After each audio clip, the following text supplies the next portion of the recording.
Gamescom 2026. It's the biggest video game convention in the world, and IGN is here to bring you every second of it live from our Gamescom studio in Cologne, Germany.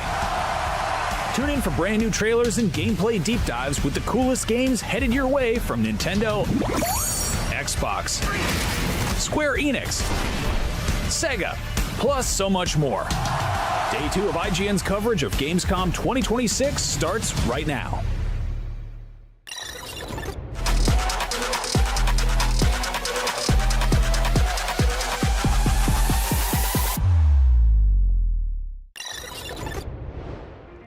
Welcome to Gamescom Studio 2026. I'm Jane Douglas, here with Damon Hatfield and Max Scoville.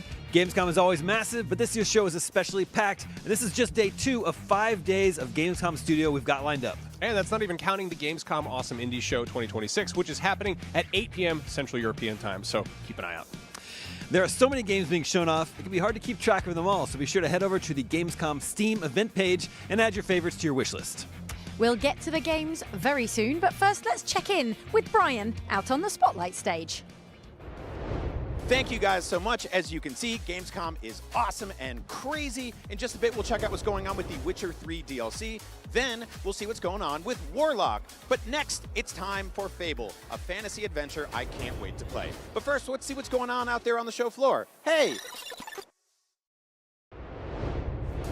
You're watching IGN's live coverage of Gamescom, the biggest and coolest gaming convention in the world. And up next, we'll be checking out Fable, The Witcher 3, and Warlock. All of that and more here at Gamescom. Fable is shaping up to be one of 2027's biggest games, and here at Gamescom, we got to see a little more of it to hold us over until then. Here to tell me all about it, it's Ralph Fulton from Playground Games. Game director Ralph Fulton, how the hell are you? I'm very well, thank you. How are you? I'm doing really well. How are you enjoying Gamescom so far? Loving it, absolutely loving it. Been a while since I've been here, but yeah, back in the stride of things. It's really busy. It's frenetic, but it's lots of fun. Good to be back. Yeah. So we're looking at combat specifically in Fable at the moment. A lot of emphasis on combat here at Gamescom. What can you tell us about what you're showing off? No, I think almost with everything we've started working on in this game, we always go back and look at the original trilogy first, right? And that's not to say that we're remaking that game. This is kind of a reboot. We've been really clear about that. The other thing we always do is we look at what are the games that we aspire to be like, that we'd love to stand alongside in the current market, because obviously the original trilogy is like a couple of decades old now, right? So we look at both of those places and figure out where we want to go. Now, combat for us is one of the many things in Fable that we'd never done before as a studio, right? So there was a huge learning process there. We were able to hire in a bunch of folks who had done combat and a bunch of other games that we admired and really learn from them about it. But the root of the combat system, I think, in our game is still inspired by the philosophy of the original trilogy, that they were all about strength, skill, and will, which really was about the combination of melee weapons and ranged weapons and Like magical abilities, which are magical abilities being the thing that really sets heroes in Albion apart from the ordinary folks.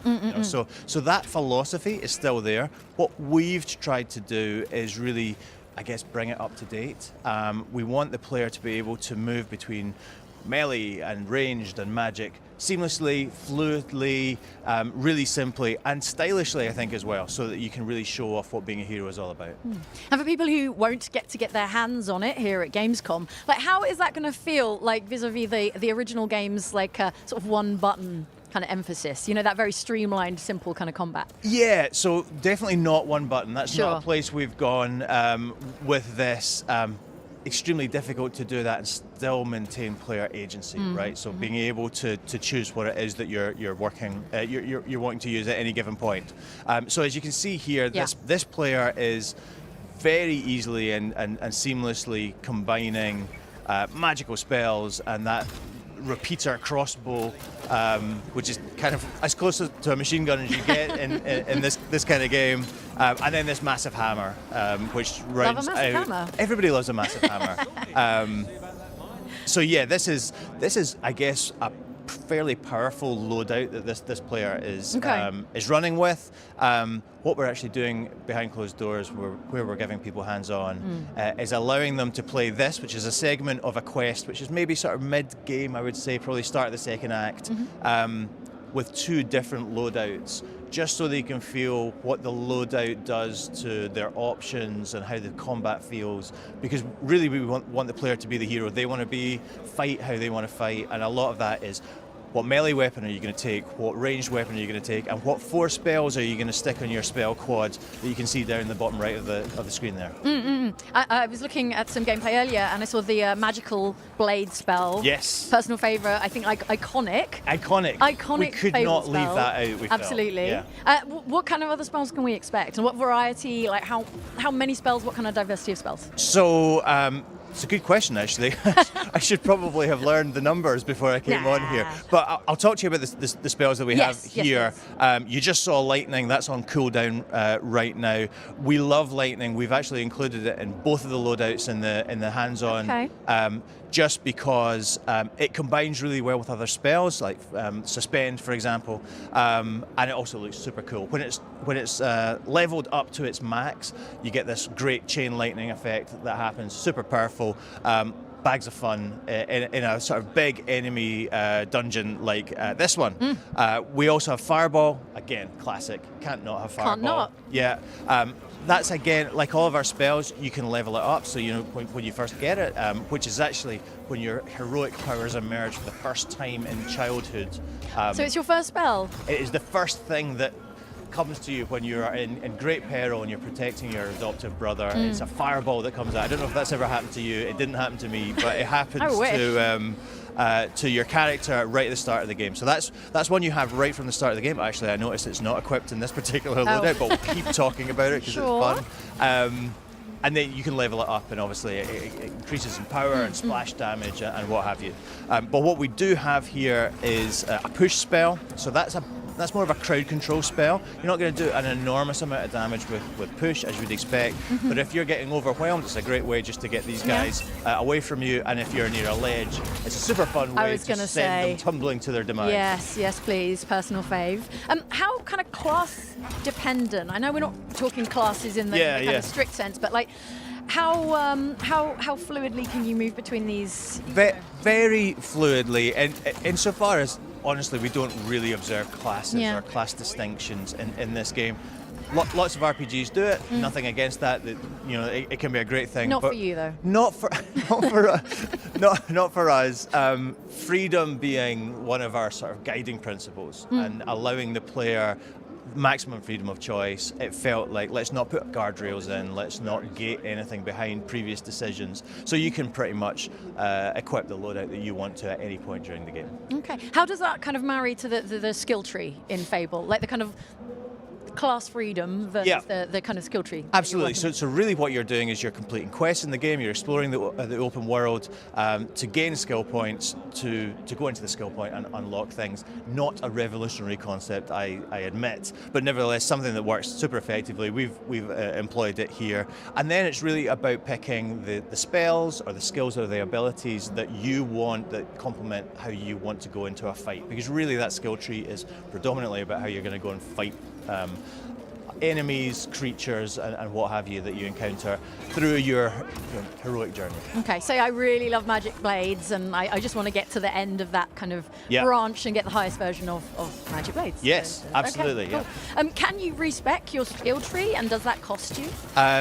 You honestly don't need to, because we don't stop you earning, and we will allow you through play to earn everything in the skill tree, so you can just almost respec for free, I guess, is how it works. Okay, so by the end of the game, you might just have literally everything in every branch of the entire skill tree. And again, we went back and forth on that. There's something we had a lot of discussions about in the studio, and there was a camp who were very much into sort of consequence-based progression. You know, if you make a decision here, then that is going to put you on a path that you would need to respec and pay to move. But where we went ultimately is just in service of being the hero you want to be, allowing you maximum agency, maximum freedom of choice. That's the direction we've gone. Okay, so like moving away from the idea that to have this, you're going to have to sacrifice this other thing. Exactly. Okay. All right. What are we looking at now? That was some lightning, I believe. That was some lightning, and it was chaining around, and that was a perfect evade. So that, again, that's a skill that you can buy from the skill tree and become super effective if you're an evader rather than a blocker, and as we've worked in this game, we've found out that people are one or other. Okay. I love a bit of evading myself. So perfect evade is a great way of turning evade into a really devastating attack, which I'm sure we will see as we move forward. Again, they smash up good with this massive hammer. It is absolutely the right melee choice for this particular dungeon, which comes, as I said, like maybe sort of the start of the second act, kind of mid-game. And we're here with Humphrey the Golden, who you might remember from a showcase trailer we did not so long ago. We are on the hunt for Isabel, who we met in our June showcase trailer, played by the amazing Hayley Atwell. None other, yes. Oh, right, like starry-eyed. And she was brilliant. She plays our main antagonist. I won't say much more about what her role in the game is, but we are looking for her, and to get to her flooded village, we are going through an equally flooded mine, which is populated with members of our undead family. we just shot a Wraith there. They are pesky because if you leave them unguarded, they're going to dive back into the ground and spawn a bunch more of these hollow folk. Hate that. And these pips above the health bar. Yeah. What are these? So these are ways for you to recharge your health. If you're Okay. getting low, you press up in the D-pad, Got you you. spend one of those just to bump it back up again. And health management is kind of part of the difficulty experience within our combat, our combat in the game. Oh, yep. So push off a ledge there, super effective. Lovely. And difficulty is another thing we're talking about this week. Again, the purpose of giving folks 2 runs of the same sort of dungeon is to allow them to bump up the difficulty and see how that affects you. We wanted to make sure that folks understand that you can bring your ability level to the game, and the game will be able to match you with varied difficulty levels. You know, so that's if you're a person who just wants the story, you know, isn't really interested in challenge, isn't interested in dying, and there are lots of people that are just there for the narrative. We have story mode. That's for you. But above that, there are then 3 difficulty levels going right the way up to Master, which Master will give you a really big challenge in terms of difficulty, and it's not for the faint-hearted. Or maybe because if you're in it for the sort of life sim, social sim like stuff, then maybe that's the version of the game for you. Exactly. You just want to cruise through the combat and not really worry about dying and not really worry about having to repeat because you want to get back to your multiple spouses or whatever you have.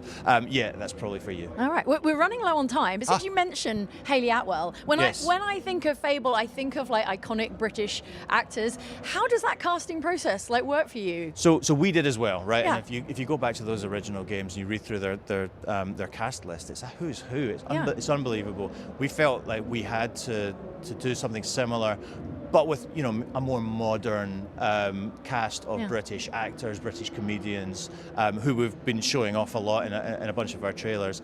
Honestly, with someone like Hayley Atwell, and for the character of Isabel, we were just kind of like, okay, who's your dream cast? Oh, so you like Blue Sky? You're Totally, like, yeah. If we could get anyone, who would it be? And then when Hayley was interested, we were kind of not flat, and we spoke to her, and she was not massively into games, but super keen on Fable, super keen on the character that we presented to her, and she really brought just incredible discipline and professionalism to the role and to the performance capture process, and it was just a delight to work with. Yeah, she's been very cool so far in what we've seen. Yes. So Ralph, thank you so much. We're running out of time here on the stage. Really looking forward to Fable coming in February next year. February 23rd next year. Thank you for having me. Indeed, thank you so much. All right, Fable hits Xbox Series, PC and PlayStation 5 on February the 23rd. Be sure to stick around for our hands-on impressions of the Fable demo here at Gamescom. That's up next, right here on Gamescom Studio.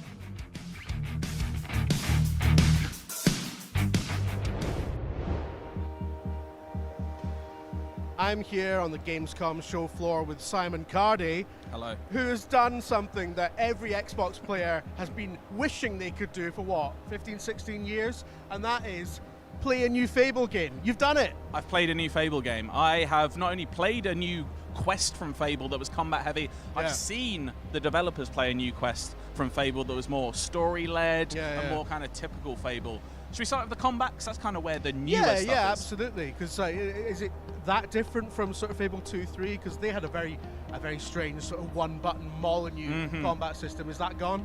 Yes, this is very much a more modern combat system, I'd say. So I got to play even the same mission twice through with different loadouts, but both with the same primary weapon, which is like a big old like two-handed hammer, which I got to swing into some like skeleton creatures that had wraiths flying out of them. It also worked on the wraiths, so the physical damage works on ghosts. That is confirmed. There's a headline for you there. But I also had a bow and arrow, which was a great little ranged weapon to use, and it felt good too. It had really nice feedback on the triggers. It definitely didn't feel like that one-button combat, really simplistic combat we're used to in Fable. It felt more like a developed modern like action adventure should feel, which was really pleasing, because that was my kind of one question mark. I was kind of sold on the tone of this Fable and like the story it's trying to tell, but combat was a real question mark. And I also liked that it didn't, I haven't had this confirmed yet, but it didn't really seem like you have to like specialize in a class at all. You still have all your spells, which if you hold on the right trigger, you can select one of 4 different spells. Okay. And so you can mix and match, and there's like great synergy I think you can achieve using those spells. Okay. All right, so talking about the tone, I think being a completely new developer, completely new team, I think originally there was a bit of skepticism as to whether they could capture that, but everything they've shown has really sort of shown that they actually can harness that, that beautiful vibe. I think Playground really get that, and I saw that kind of in both of the things I saw. So just briefly touching on combat again, one of the spells you could turn the enemies into a chicken. Yeah. You kind of fable about chickens, and you can do different things with that chicken. So you can either just punt it, you can hit the chicken, classic. If you happen to turn one of those undead skeletons into a chicken, it will become an undead chicken. Yeah. Then if you throw a fireball onto that chicken, it becomes a roast chicken. It's just silly. I like it. Yeah. And Fable needs to be silly. Like, I'm not looking for a groundbreaking story. Maybe this will move me. Maybe I'll end up in a flood of tears. But I feel that's more likely through laughter than through any sort of real deep sadness when it comes to Albion.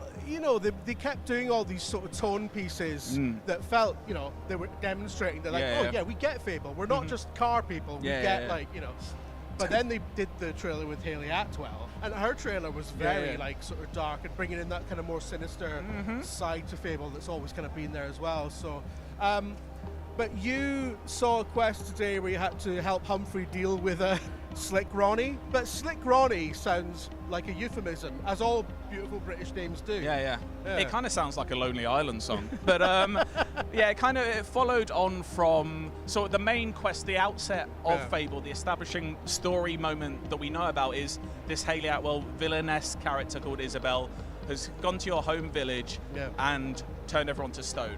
So now you are the hero who has gone to Bowerstone, which is the capital of Albion, which looks absolutely beautiful, by the way. It looks stunning. Seeing it on that screen in full motion on ultra settings looked absolutely gorgeous. And basically, you have to go to the Heroes Guild, which is where Humphrey the Golden is living. And he used to be a legend, right? But he's down on his luck. He's basically turned into an alcoholic. Basically, the first, this is a game full of choices, big and small choices, and the first choice you have is you basically walk into his home and he's in a stupor, and he basically says, "Large beer." That's all he says. Yeah. And you pick up a tankard from the sideboard and you have a choice. You're like, do we give him the drink? Or do you throw it over him to try and rouse him? Yeah. The devs chose to throw it over him. Unkind, but maybe warranted. And basically, I love that. Maybe a bit of tough love. Exactly. I love that in this game, basically, whenever you make a choice, on the side, it will have a plus or minus how someone feels about you. And all that popped up on the left-hand side of the screen was plus arsehole. So Humphrey at that point thought we were arsehole, but we had to go help him, and that led us to Slick Ronnie, who has basically won the deeds to the guild building in a gambling, I don't know what gambling match it was, I can't quite remember. But gambling match. Gambling match. One of those gambling matches. You know when you go one-on-one roulette with someone? But basically Humphrey's been careless of that, so we had to go and steal those from Slick Ronnie, whose lair is in a pub, and there's a bit of pick-locking, a bit of bribery that had to be done. So it's not all combat. It seems like you can maybe circumvent quite a bit of combat in this game by being charming or scheming, which I really like, because although I found the combat really fluid and slick to use, I kind of do just want, I like in RPGs like this to talk my way out of as many holes as I can. A lot of RPGs play beautifully when you throw all your points into speech and you talk your way out of stuff, and that's often where the real juice is. Fable originally, the classic trilogy, which is brilliant and I love it, but it is very go and kill this guy or go and batter something. So it's great to hear that it's got some of that, much more kind of. You've got some choices. You've got a bit of fluidity to how you can solve things. That's awesome. I'm really looking forward to it now. I feel like it's one where I was already really looking forward to Fable, but as we said, I kind of had those initial doubts maybe of okay, it's a new studio. They've only, as you said, only done driving games before. They're having to build combat from the ground. They've never done it before. They might have brought in people that may have helped with that, but it really is.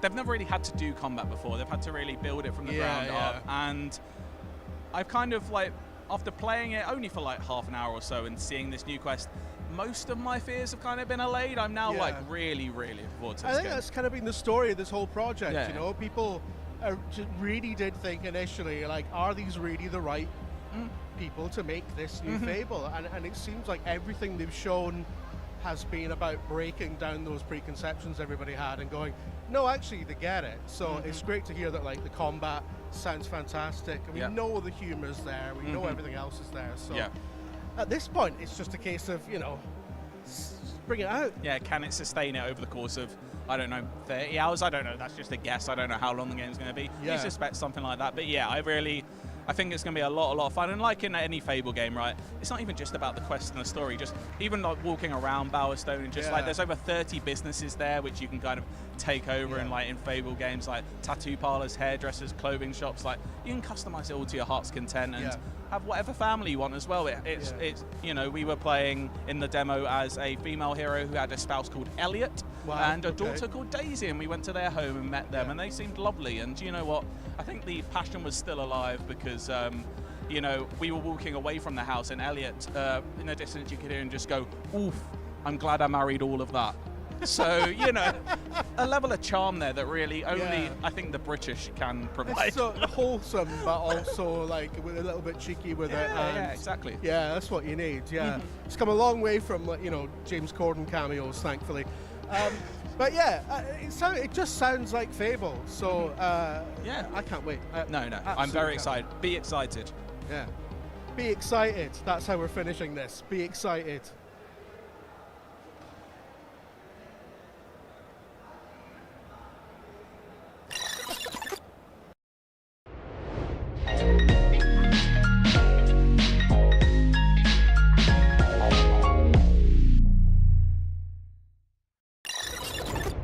IGN's coverage of Gamescom 2026 is presented by Fable. The average Cinefix movie list features nearly 100 different films and approximately 25 minutes worth of wall-to-wall deep dive analysis. To simulate that pace for this 30-second ad, we're featuring 26 different films, and before you say it, no, that math does not check out. We're not math people, we're movie people. We can't even count down from 10 without ending up at, like, 96. Subscribe to IGN Movies and TV for more Cinefix movie lists. Bad at math, great at movies. Can't find that final collectible you're missing? IGN strategy guides and interactive maps are here to help. One step at a time. IGN guides are trusted by millions, easy to use, and best of all, free. IGN has the very best, most complete and accurate guides for Shadow of the Erdtree, Baldur's Gate 3, Tears of the Kingdom, and so much more. See? It's good, right? Every guide is tested and verified for you by experts. Just search for IGN when you search for guides.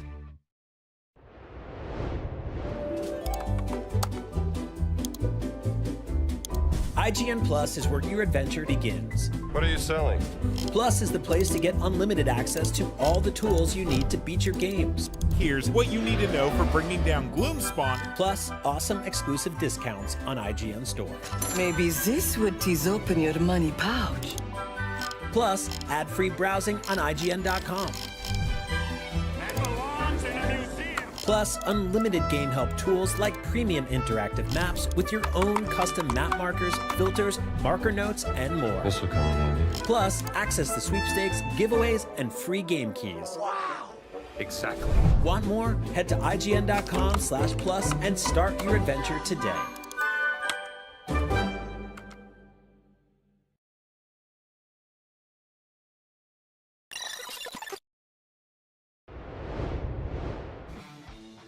The Witcher 4 might be a ways off, but fans will have plenty to keep them busy between a free enhanced remaster of The Witcher 3 next month and then a whole new expansion to that game coming next year. Here to tell us about it, level design lead Miles Tost and Geralt of Rivia himself, Doug Cockle. What's up? Welcome. Thank you for coming. Hello, it's nice to be here. Yeah, so you are, the CDPR is in everyone's good graces right now. It's just the big announcement that, hey, this game that 65 million people own, we're making it nicer for free and everyone can just have it. That's so cool. It's so bizarre to see that level of positivity around an announcement. Usually I feel like there's a lot of angry comments regardless of what anyone's doing. Is there a little detail in the laundry list of features you're adding in the enhanced remastered version that you didn't get a chance to shout out on stage last night? Oh, that's a really good question, actually. I love that. So I get to kind of call it another baby. First off, I want to say, this is something we're not taking for granted, right? Like, we had some expectations for this being cool, but the response has been overwhelming. And, we have a bit of a history sort of in trying to prove our goodwill and all of that stuff. So for us, it's like moments like these are amazing. Absolutely incredible. What a privilege. And for the feature, I think one that I really like that was kind of mentioned in the trailer a bit, but I don't think we spotlighted enough is transmog. I keep saying that it would be so cool for us to now come up with our own term to fashion Souls, but Witcher. Whatever that might end up being. No, that's a big one. People are definitely excited about that. Now, I honestly don't even want to spoil this. I just want to jump into that when that comes out. That's September 29th, is that right? That's it's right. Very close. Very nice. Not like I didn't have anything going on next month already in video games. Just nothing. Busy year. Yeah. I want to talk about Songs of the Past. This is a whole new expansion. It has been, 12 years since Blood and Wine. Where does this take place in relation to Geralt's previous adventures? And Doug, what's Geralt been doing all this time? Where has he been? Well, as we know, he's been at Corvo Bianco, tending to his vineyards, drinking some fine Redanian red here and there, inviting guests to come and join him, Triss, Yen, Dandelion. He's been having a great time. Seems like a good time. And I get the sense that Dandelion's in kind of a bad situation in this expansion. Is that right? When is he not? Yeah. So we're heading to his hometown though, and kind of seeing where he came from. Yes, exactly. So in this expansion, we are stepping up as Geralt to once again help our best friend. It's almost like an iconic friendship, right? Between this how do we say it even in the demo? Like the silent type, the big silent type, and like the fun minstrel. Yeah. And this brings them to Letten, and Letten is Dandelion's homeland. It's a super cool new region, which is cool because it Toussaint, like Skellige, like Velen. It has its own unique identity, both in terms of landscape, culture, the demographics, and it's a super fascinating place that I think a lot of people will really enjoy to explore. Nice. Now, Geralt's had a lot of adventures since the last time we saw him in a game. He had his own Netflix show. He got a new book. He got 2 anime movies. He got a stack of comics. He went from being kind of an esoteric figure to like a household name. Like he's a big deal. Doug, how has this changed your approach to playing Geralt? Have you found that there's more pressure now that he's legendary? What's your outlook on that? It hasn't really changed my approach at all. It's interesting that you say has it made more pressure. Yes, a little bit because so many more people are aware, and I don't want to disappoint. I want to do what we've always done and, create the character that everybody loves. And I think that I will, but there's so many eyes on it now. There is a little bit of pressure, yeah. Plus, we're sharing that pressure in the sense that we are opening this sort of new chapter, right? After doing Blood and Wine. And I think it's such a cool moment in terms of, how do you reason with that? Is it really worth it to kind of open up Blood and Wine and go for one more? But I really think that we have this super cool story to tell, and I genuinely mean it when I say that we wouldn't be doing it if we didn't think we could do something cool. Nice. In the time since Witcher 3 came out, a lot of people have played it and then replayed it and then probably replayed it again. And I know some people they're hesitant to do a whole new replay. They love it, but it's I want to see the new thing. Is there an option to sort of jump in midstream? I know with Phantom Liberty, you could basically skip the prologue and Act 1 of Cyberpunk and kind of just jump in there. Is there something like that for Songs of the Past? Yes. Yeah, we had it with Hearts of Stone and Blood and Wine as well. So if you are coming back just for the expansion, there's an option to jump right into the game there. We will basically pre-create your Geralt, give you equipment, give you skill points and all of that stuff, so you will be right on your way. Just off to the races. Doug, it's been almost 20 years since the first Witcher game. What was your first impression of this character? Because he was a relative unknown in English-speaking countries then. What do you remember how he was pitched to you? He was pitched to me as an emotionless monster hunter. And you're right, the books weren't out in English when we started recording Witcher 1, so I didn't have that resource. I had to rely entirely on CDPR. to describe the world and the character. And they did a really good job of that. And we had character art and things like that that helped a lot with that. But yeah, he was, I think when I went to the audition, that he was just described as an emotionless monster hunter with a gravelly voice, and that's where it started. Has your impression of him changed since then? Like, I feel like I don't. Yeah. I feel like Geralt might be emotionless. He just seems. I want to hang out with the guy. You know. Yeah. He seems pretty chill. I don't know. Yeah, especially if they're drowners hanging around the pool. You know. Yeah. My impression of him has changed a lot, and I think that's from time with him. And also because the writers at CDPR have learned more about him and have made decisions that have given me more to cling on to as well. If you play through all the games, Witcher 1 to Blood and Wine, you'll notice that Geralt has more and more of an emotional life, and he becomes more complex. And that's really exciting. And we'll see where the next one takes us. Neat. Now, speaking of Witcher 1, he's finally getting the silver chain in the new expansion. This is a weapon that he had in the very first cutscene and in one of the very first short stories, but it's never actually been playable until now. Doug, a lot of people were looking at this and they're like, this looks like Mortal Kombat. Could you possibly give me Geralt's rendition of "Get over here"? Like, how would he deliver that in the heat of battle while like throwing that chain out? Get over here. Yes. Can we just capture that again and just put it in? Yeah, it I feels love like, that. yeah. This is awesome. So having weaponry from sort of his earlier career, is there a possibility that's going to pop up again in the Witcher 1 remake that was announced in 2022? Is there anything you can say about that? That's a nice trick question. I see our PR handlers getting very nervous over there right now. No, we don't talk about that. Fair enough. No, I get that. But no, in terms of stuff you have announced that's upcoming things, does the new expansion tie into The Witcher 4 at all? Like, is it... I mean, obviously, it's good to refamiliarize people with this world jumping in there, but would you see this as more of like an extension of Geralt's story, or is it almost a prologue type thing, or is it just is it sort of somewhere in the middle? Mm-hmm. It's definitely an extension of Geralt's story. Like, this was the initial concept that we even had like a few years ago. The idea that we want to create, or we have one more story to tell for Geralt before we pass on the torch to Ciri. And this is also how we're kind of viewing this expansion in general. It's very much Geralt front and center, and everything else we'll have to see. Okay, yeah, I don't want to spoil too much. Going back to the enhanced remaster, of the many features you've got in there, you know that there's changes to combat, there's changes to traversal. How do you incorporate that stuff without sort of breaking the game? Because it's all kind of, it's all a house of cards there. So the truthful answer to that is you don't.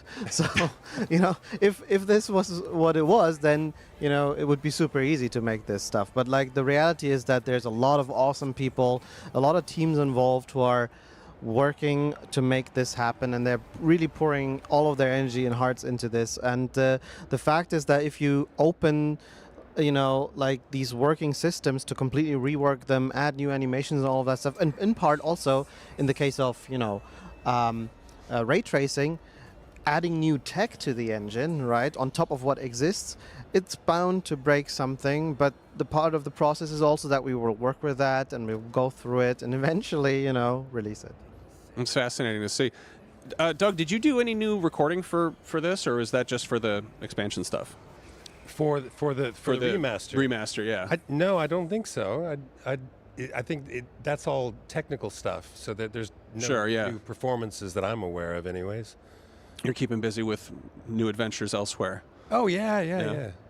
I'm very excited to see this stuff come through. One last question. What's going on with the Switch 2 version? Is that happening? Is there like a Switch 2? Yeah? Yes. So we're both we're doing something super cool new for us. We're doing both BattleNet now and the Switch 2 version. And from my understanding, I'm not fully correct on this. I believe that the Switch 2 version is the upgraded version of the Switch, right? Yeah. So essentially, if you have the Switch base game version, you will get the Switch 2 version. If you have a Switch 2, right? We won't give you a Switch 2. But if you have, it's basically like with all the other versions of the game. If you have a base game version of it, you will get an upgrade for it. Yeah. And you get the upgrade if you have the physical version too, for Yes, I think it's a download essentially. Yeah. I feel like people are so used to being skeptical about announcements. They're like, what do I have to do? And it's like you just get it. You get the thing. It's like look under your chair. It's free. Have fun. Yeah. That's what made it so fun to announce that also. Yeah, no, it's great. Thank you both so much for coming by. Doug, thank you for countless hours of, I guess, companionship. It's such a treat to meet Geralt in person. I didn't expect you to be such a blessing to be Geralt in person. Yeah, no, that's a thank you for pretty that, cool role. It is truly a privilege. You guys are clearly keeping very busy over at CDPR, and I'm excited to see what you do next. Yeah, Songs of the Past coming to consoles and PC in 2027, but The Witcher 3 Remastered drops September 29th, and right now there's more Gamescom Studio coming up on IGN. Stick around.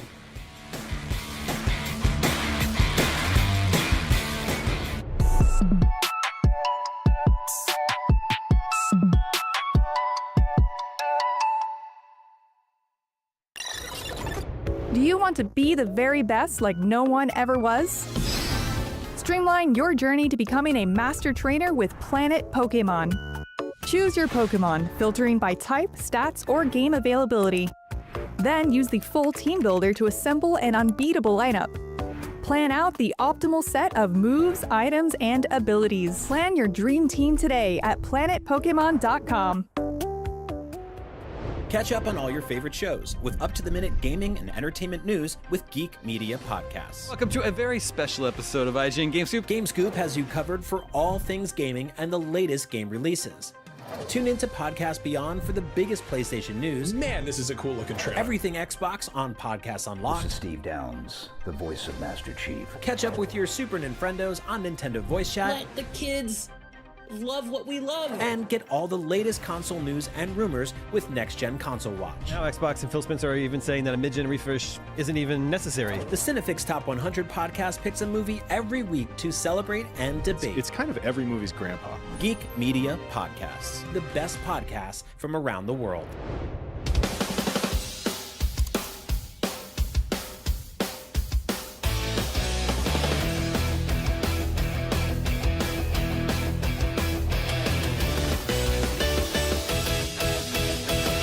Can't find that final collectible you're missing?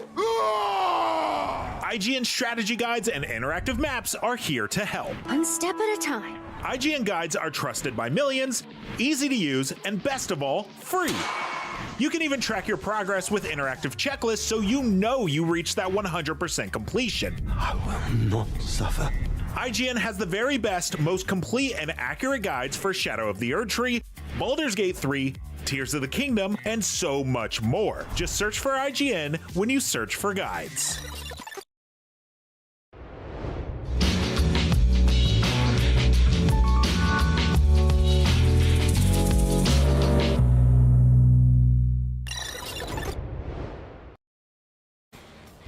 Warlock is a brand new open-world action-adventure set in the realm of Dungeons & Dragons. Here to tell us about it, Dominic Gay from Invoke Studios. Welcome. Hi, thank you. Dude, your game looks sick. Thank you. It's always nice to get like a big reveal of gameplay like that. Yeah. And kind of really seeing a game in action and get a sense of like what you're doing. Yeah. You had big, huge CG trailer last year. And Yeah. It's nice to kind of let the cat out of the bag. A thing that jumped out at me right away is just how tactile this all looks. Which is kind of what you want from a D&D game. We're used to D&D being very turn-based, but also rewarding player creativity. Can you tell me a little bit about, I guess, some of the systems and mechanics that you're incorporating and how that really allows for imaginative play? Yeah, the game's really centered around making creative use of magic, so that was kind of the center for us. We wanted the player to be able to experiment with spells in real time, spells that maybe some players have used turn-based before at the tabletop. So that's the whole purpose of the game, and the center of it, making use of these spells both to explore the open world, to solve mysteries, but also in combat, obviously, always in combination with the character's weapon master abilities. Which was the hardest spell to, I guess, put into a real-time setting? I wouldn't say one was worse than another. Every time we design a spell, one of the ways we challenge ourselves is to think of how they could be useful in multiple contexts. And we're also thinking of how players could combine these spells and use them smartly in the environment to almost break the game in a way, find their own solutions to problems. You saw how we burned that bramble and then we could gather some water, put it off. So underneath there's a lot of systems running and we just build spells on top and let the player loose with them. No, I love that kind of sandbox. I get the sense that Is there like a dash of Metroidvania in there? Like if there's spells you don't know, is there stuff you couldn't go do? Yeah, that's an interesting perspective. In a way, yes, but not in a binary way like a Metroidvania. So as you gain new powers, new spells, it lets you get your reach in the open world to be broader and broader, reach new places, find secrets. So definitely you want to grow in power to get to find all the secrets in our setting. It is a fully open world game, but we're thinking about it in an exploration driven way. We want the player to go out there and not just follow a waypoint, but really engage with the world. And like you see here, right, you're investigating a trace on the ground, and through that you'll organically unlock a side quest basically. Cool. And are there I mean, there are dungeons. It's a Dungeons and Dragons game. Yeah, there's a dungeon right there. You I can have see to, it. right, yeah. I guess in terms of how the world's structured, do you kind of just get spat out in the middle of it and you can go any direction? Is it really just fully like open from the jump? It's fully open. So at the beginning of the game, you're thrown into this weird setting that's called Darkon, and it's a domain of dread on the brink. There's a lot of chaos going on in there. There's a power vacuum. And it's almost an apocalyptic setting. There's mists all around, normally preventing people from going in and out, and these mists are kind of going into the land and reshaping it. So the player needs to figure out what's going on in Darkon with the main character, and the world's fully open. So you got a map, there's fog of war, you'll need to go out there, you'll need to explore and reveal what's hidden inside of the world. I like to hear this. So in D&D, picking a class is a big deal. You picked one. It's a warlock. Yeah. What's for people who aren't as well versed? What's the big deal about warlocks, and why does it make the most sense? So a warlock is a magic user that get their spells through a pact with a powerful patron. So in our case, Katri, our main character, made a pact with Tasha, a very dangerous witch queen that's really hard to read and has her own agenda. So you're getting in bed with someone that's probably gonna have to force a price on that power she's giving you. We get a glimpse of sort of like a table where some kind of stuff is being performed. What's that? Yeah, so some of our spells are called rituals, and they take a little bit more time to cast, and they require components that you find in the open world. But they also allow us to create spells that are even more powerful and lets you set things up. You'll see later on where we'll use one that basically calls rain, a downpour.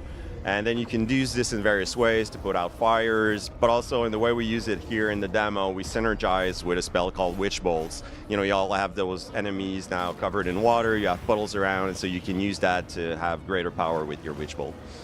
So we see a bit of, fire, water, a bit of electricity. Is there like ice, poison, that kind of stuff too in there? Yeah, we got a lot of. We didn't go for ice, but there's a lot of systems, and even wind. Right, we got in this spell gust of wind. So we build this spell up because we have a wind system. So then you can affect. There's clouds, toxic clouds, then you can affect them with your spells. How can you use this? How can you defeat certain monsters with that? How can it help you reach new places? So even a spell like Gust of Wind allows those kinds of things. You've also got plenty of just sword and board combat here too, yeah? Yeah, so fundamentally you'll use your spells to set up enemies, put yourself at an advantage to do critical attacks generally, but then you're going in with your weapons too. So at any time you got 2 weapons equipped, you can find new ones, you can upgrade these weapons. So in the demo you'll see we're using a warhammer and a sword. And really the player gets in there too. And she used to be a weapon master before she got those spells, before she became a warlock. And you mix those two sides of her background. Okay, so we got a ritual going on right here. Exactly. What's happening exactly? Yeah, exactly. So she's pouring those ingredients that she either purchased or found in the environment, in the world, and now that downpour I mentioned before starts. And now we're going to be using witch bolts, and you're going to see how efficient it is. It wouldn't be quite as efficient as this if the enemies weren't covered in water, if there wasn't puddles around. You can see the electricity is zapping to some of the iron elements in the environment, so we're trying to have these elements really make sense for the player to make plans and play with. The ritual, because it is that in place of a menu, basically? Was that like a deliberate choice to have something? Yeah, that's a good point. So all of our spells are directly available in the controller at all times. So you don't have like a selection wheel when you want to do all of the other spells, except for ritual, where we can have an actual menu where you find new rituals. We can have a lot of them, and they're added to the options that you have when you start doing a ritual. What does progression look like? Because we're seeing like little bits of, is that XP, runes, souls, something like that flying off of dead enemies there? Yeah, there's a couple of different axes on which you can become more powerful, but obviously this is based in spirit on Dungeons and Dragons, so getting stronger is an important part of that. So a lot of our progression is going to be around magic. So you'll find a lot of spells For that, you're going to have to explore the world. So they're out there. It's up to you to find them. We're going to give you tools to help you out, but you're going to have to be curious. You're going to have to explore the world. You can also upgrade and tailor all of the spells. So it's kind of like you have a skill tree per spell that you can find. You can have new gears, new kinds of equipments. You can upgrade those. You can level up. So there's a lot of axes in which you can become more powerful. The way it's structured is, I mean, it's an action adventure, but you've got role-playing elements. You got to have that. Is there a way where people could basically craft different builds? Is it kind of lean into different things? So you're always going to be a warlock, right? So of yeah. course we're not going to let you go out of that class, but we want you to be able to tailor your cat tree to your preference. So first, obviously, cosmetic parts, so you can find various armor sets, and she can look vastly different based on what you decide to equip. But then, yeah, we want, like, the way we thought about our gear is more trait-based than just stats. So you can be making plans with those traits to synergize maybe with your go-to spells or the plans you have, or maybe you're like, oh, I'm facing these enemies which are maybe fire-based. I'm going to be using these equipments that give me resistance. So you can make plans that definitely build up your build of Katri. Sweet. Now, what's Katri and Tasha's relationship like? How do they engage with each There's tension there for sure. Like, Katri has her own quest. She's looking for someone she cares for, and that's all her mind is set on that. But obviously, Tasha has her own agenda. And Katri didn't completely understand the price she might be paying by getting in bed with her and accepting this pact that she made. And so there's definitely tension as you go through the game, as you go through the story. More and more of Tasha's agenda is going to get unveiled. And there's an interesting kind of arc to this for us to play with. I like that. No, so Katri's an original character, right? Like brand new? Yeah, absolutely. But Tasha's been around for a cool minute. She's for like a long time. Gary Gygax creation. Yeah, right? yeah, for sure. Like, she's legendary within the universe. How much are you kind of pulling from existing lore versus kind of crafting your own version of her? Oh, we're definitely pulling from the lore. I mean, some of it is deep cuts, but it's super inspiring for the team. So we're going to tap in her story, her background. She's lived multiple lives. She's been in different dimensions of Dungeons and Dragons, so she's seen a lot, and that's something we love because it gives us a lot of options for stories to tell. Nice. What are we looking at in terms of side quests? Or I guess, bonus objectives. Yeah, we call them mysteries. They're really, you can think about them as side quests. So a lot of them, we try to ground them in the world, so they let you find more about the lore of the Archon, what's going there, what's happening there, how are people living, the problems they're dealing with. And, Katri's there for our own quest, but we want to let the player decide what they're interested in. So we're not forcing side quests on you. You're going to find a bunch of them, and you decide which ones you want to pursue. And obviously, some you might do it for just your own sake because you want to get potential treasure, or you hear about potential artifacts that you're interested in. If you're, as a player, you want to help people out, there's going to be those kinds of side quests too. The way the game is structured, it's really about players' choices to decide what they want to engage in. Nice. Now we're circling back. Yeah. We're about to go back in the dungeon. Yeah. There's a beholder down there. It's a Death Kiss. Death Kiss. There's a nuance to it, but it's close. Fake nerd here. But in terms of bestiary and monsters and stuff, how do you, what are you picking in there? For us that was great, right? Yeah. And one of the reasons we chose that setting is basically it allowed us to pick from any of the monster types from the D&D monster books.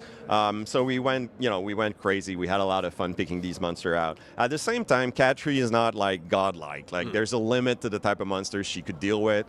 We wanted to make an immersive single-player game, so we can't have you facing a horde of dragons. So we were smart in picking things that make sense for one character to deal with. But we had a lot of fun. So there's a lot of variety for you to discover and fight in there. Do you consider that a boss fight or a mini boss or just a big enemy? So that's just a big enemy in there. He's tough. So at this point in the game, if you look at the progression for Katri, she's somewhere mid-game. We would be able to deal with that character, but we actually had fun in avoiding the fight in this sequence because we also wanted to show that it was a valid strategy to not engage and to use your spells to get out if you wanted to. Again, that's players' choices. Now, what's some creative magic use you've seen in combat that hasn't been showcased in this gameplay? Because I always love when people do weird loopholes, like crate stacking, that kind of thing. And that's the whole point of our magic system. So when we play test the game with players, sometimes we see them doing things that we even haven't thought about doing. And I don't want to. We're going to show a lot of these, and we're going to show some crazy stuff along the way. But for example, you saw that there's a levitate spell, and you can just put an enemy up and kind of crowd control them. But then I saw recently as one of our testers, he took like a big rock up, and then when one of our enemy went underneath, he just canceled the spell and dropped it on his head. I was like, this is not going to work. But it actually worked pretty well. So these are the kind of things that player can think about and do if they want to try it out. I love to hear it. Now, the last big D&D game, obviously Baldur's Gate 3, Yeah. different kind of game. Most people, if they even finished it, it took them more than 100 hours. Yeah. How long of a playthrough are we looking at here? What kind It's a tough question to answer, I'll be honest with you. We're still, nailing down how we're balancing the game. That's going to have a big impact. But it's a big game. Like, it's an open world game. We know these games always are longer to play through, but we don't want to have like one of these daunting multiple hundreds of hour game. This is not that type of game. We wanted to create a denser open world where things were closer by if you explored, but it's still like tens of hours, and you're going to have plenty to play through for sure. Nice. And how close are we to release here? Well, next year. We still have a bit of work ahead of us, but we're feeling good. So next year, this is going to ship for sure. Awesome. I'm looking forward to it. Yeah. Thanks for coming Thank by. you. Thanks for having me. Warlock is coming to consoles and PC sometime in 2027, but stick around because there's more Gamescom Studio 2026 right here on IGN.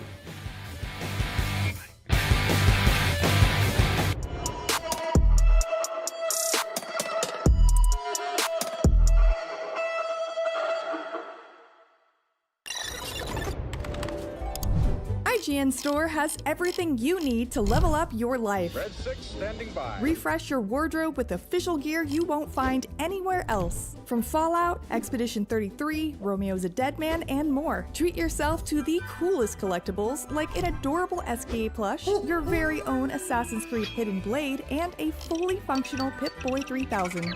Or kick back and relax to your favorite video game soundtracks on vinyl. Whatever you need, IGN Store has you covered. Head to store.ign.com and start shopping today. Can't find that final collectible you're missing? IGN strategy guides and interactive maps are here to help. One step at a time. IGN guides are trusted by millions, easy to use, and best of all, free. IGN has the very best, most complete and accurate guides for Shadow of the Erdtree, Baldur's Gate 3, Tears of the Kingdom, Call of Duty Black Ops 6 Zombies, and so much more. See? It's good, right? Every guide is tested and verified for you by experts. Just search for IGN when you search for guides. Do you want to be the very best like no one ever was? Streamline your journey to becoming a master trainer with Planet Pokemon. Choose your Pokemon, filtering by type, stats, or game availability. Then use the full team builder to assemble an unbeatable lineup. Plan out the optimal set of moves, items, and abilities. Play to your strengths by analyzing your team's resistances and offensive coverage. Or really maximize your Poke potential by digging into the stats by adjusting EVs and IVs. And save multiple team builds for different strategies in different games. Plan your dream team today at planetpokemon.com.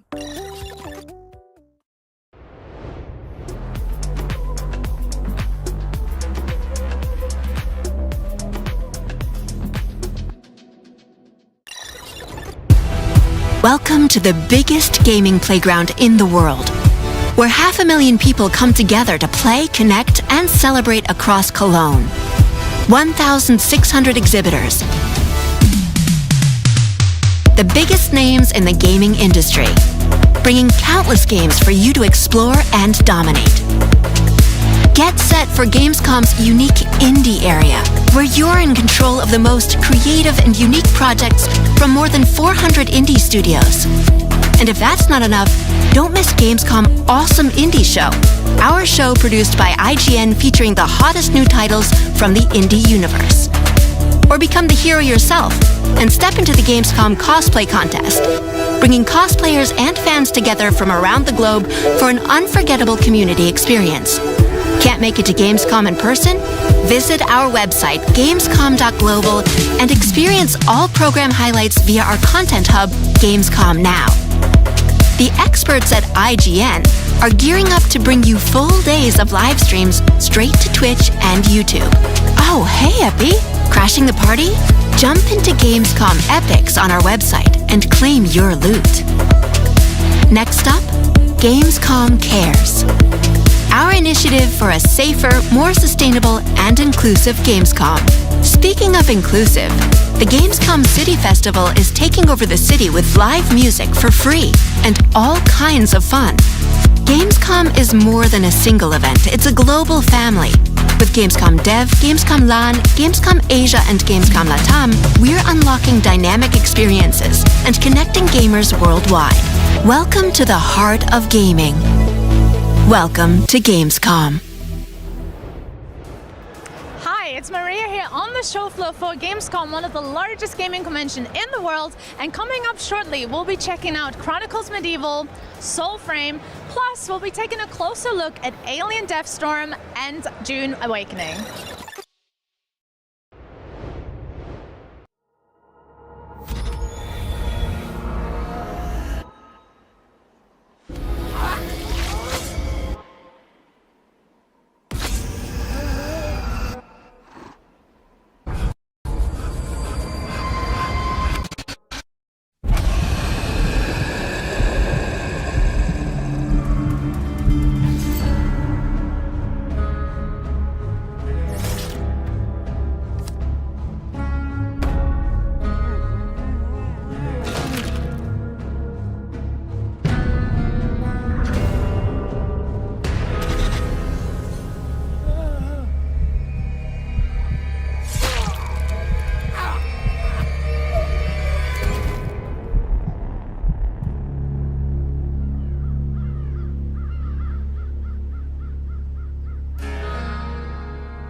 Dune Awakening has been out on PC for over a year now, but next month it is making its way to consoles, and along with it, a much-requested single-player campaign. Here to tell me about it, creative director Joel Bilas. How you doing? Yeah, How good. you doing?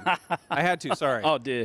No, that works. It's great. Yeah, how are you? I'm good. It feels like just yesterday I was out here talking to you guys about the, just post-launch. You launched on PC, and now you're bringing this thing to consoles. Yep. I'm curious, what kind of accommodations are you making for the console crowd? What kind of lessons have you learned from the game being on PC this long that you're sort of applying to this next push here? Oh, it's a laundry list, but I guess the big highlights are single-player mode. Very important, both for console and PC. It's been a much requested feature. So yeah, the console version has that, obviously. With single player mode comes adjustments along the way with balance, because obviously the game was built with the idea that as you progress, you join groups and get into bigger groups and become parts of guilds. So we've rebalanced sort of the end game in the single player mode for people to be able to play solo. The game comes with kind of a creative mode. You can go in, you can change a lot of the settings, just like in Conan Exiles, change the server settings, make enemies harder, easier, survival harder, easier, gathering more mats, all the things that you'd expect. So it's a fully customizable experience now for people. So that's that's the sort of single-player mode, and then there's, of course, consoles, controllers, haptics, you know. Nice. This is going to have the final chapter of the Book 1 story. What does that mean? What can we expect there? Right, so the game begins with a question. You know, you get sent to the planet and you're told, find the Fremen, wake the sleeper. And by the end of Book 1, you'll have done both of those things. And that's kind of we're wrapping up the main storyline from the first book and introducing, you know, the beginning of what comes next. Cool. I mean, the Dune books infamously get increasingly weird as they go. Do you guys have like a, you know, long-term plan, like a big, you know, big crazy, you know, bulletin board planning things out? Yeah, when we started on the project, it was basically we want to have a life cycle of about 10 years for this game minimum, right? So I planned a narrative that stretches across 10 years. So there is a 10-year plan for this. And we'll see how much of it we get to actually do, but at least Book 1 should end in a way that makes people very happy and satisfied and hopefully excited for what's coming next. And yes, weirdness is good, a huge part of the future. That's what we need. More weirdness. Dune gets weird. Now, I know, like, sort of one thing ongoing is, you know, you announced this, it was big emphasis on the MMO side of things, but also survival. And I feel like post-launch, I've seen chatter about how it's kind of gone in a more survival direction. Obviously, some people approach it wanting an MMO, some people want a survival game. How do you, I guess, accommodate both of those? How do you find a balance between the two? And then also incorporate single player, which is an entirely other philosophy there. Yeah, I think MMO was kind of more describing how the multiplayer server structure of the game works, because it's something that I think hasn't really been done in the survival space. The fact that you have this overland map, you can go to lots of different maps in the world, and you're playing with lots and lots of other people on a server, up to hundreds of people on some of the big deep desert maps, right? So we were trying to describe the kind of technology behind it rather than actually describing the gameplay, which was far less like an MMORPG like World of Warcraft. It was much more of a survival game. So the pivot away from that is more like, it's a survival game. We know it's a survival game at its core. You can play online and join up with friends, and now you can play alone, right? But it's still that survival experience. So people who want to just play a cool Dune game with a single player storyline and play through and enjoy that, they can. And you can, as we mentioned, tune the difficulty to make it easier if you know. So I think, like, we're just trying to accommodate as many players as possible, giving them options in how they approach the experience. Now, let's say you get, you know, a player who's done a bunch of stuff on the PC version, and they jump into a fresh file, they roll a new character on consoles. What's waiting for them that's going to kind of be like, oh, this is different? Like, what is the sort of the, you know, step one look like? Yeah, I think the first thing is we have this new character-centric experience, right? So the game doesn't really care anymore about, like, the old sort of style is like you load in, you choose a server. Now you just load in, the game takes you straight in, you say multiplayer, single player, choose, and then you just start playing. Create a character, you're in the game, your characters are lined up in this carousel at the start, so you can always see what character you're loading in to the game. And then when you get into the game and it plays out, you start with this little single player opening experience we call the new player experience. Then you get into the game. I think the first thing anyone playing on, say, PlayStation 5 is going to notice is the haptics on the controller. Like, we took an approach to making sure we built in interesting uses for adaptive triggers and things like that. So, you know, when you slow blade someone, you really feel that blade sliding through. What about walking and trying not to attract the worm? Yep. You know, walk without rhythm, vibration, as they say. yeah. So you got a whole thing with that too? Yeah, exactly. When you go out on the sand and you've got both the Xbox and PlayStation controller, you feel your footsteps. And then when the worm comes, you feel it. And you know exactly where it's coming from because it's directional as well. So it's really cool. All right. Yeah. That's cool. There's a whole new Dune movie coming out. Obviously this is a separate universe and all that. Do you have any content lined up to sort of coincide with that, or is this just a whole other thing? No, I think the movie's coming out later in the year, and we're hitting a big update with the polar caps of Arrakis, a never before seen part of Arrakis. It's mentioned in the books, but it's never shown, and it's not in the films either. So it is going to be a really cool new adventure playfield in the game for people to explore. It reignites the survival experience of the game with the new survival setup as well. And that's going to come out later this year as well. So coinciding around the movie, yes, and giving people a bunch of things to do, new things. Sweet. What's the most requested thing that you've seen from the community that you're still working on? Like, what's the thing? Yeah, obviously, you just get single player, and I'm like, yeah, what else you got? But like, what is there anything that you're like, yes, we hear you, we're working on it, that you want to kind of get out there? Yeah, actually, funny, I've been talking about that a little bit with people. People are asking for lots of different things. One of the big requests I see from people a lot is the companion system from Conan Exiles, the thrall system, like being able to bring people with you on adventures. So people have been asking a lot about that. So yeah, that's something that I'm thinking about, and there's been a lot of things like that along the way. You got a big, huge, 10-year long-term plan for this. Has anything that people have been like, we want this, has anything that made you go and like, well, I guess we got to change this around, or we got to kind of adjust that? What is that process like? I mean, it's fine, right? Because it's an on-paper plan. No plan survives first contact with the players, as we say. So it's fine. So I've had, for example, I think people requesting a lot more variety in the game, like wanting more visual variety because it's a desert, and so the polar caps, is one of the big features for that. But then people want to go off-world. We're looking at, maybe other planets, how that can go in the future, right? So it's just looking at the plan and saying, where does this particular slice move? And narrative can adjust to that. It's just writing at this point, so it's easy.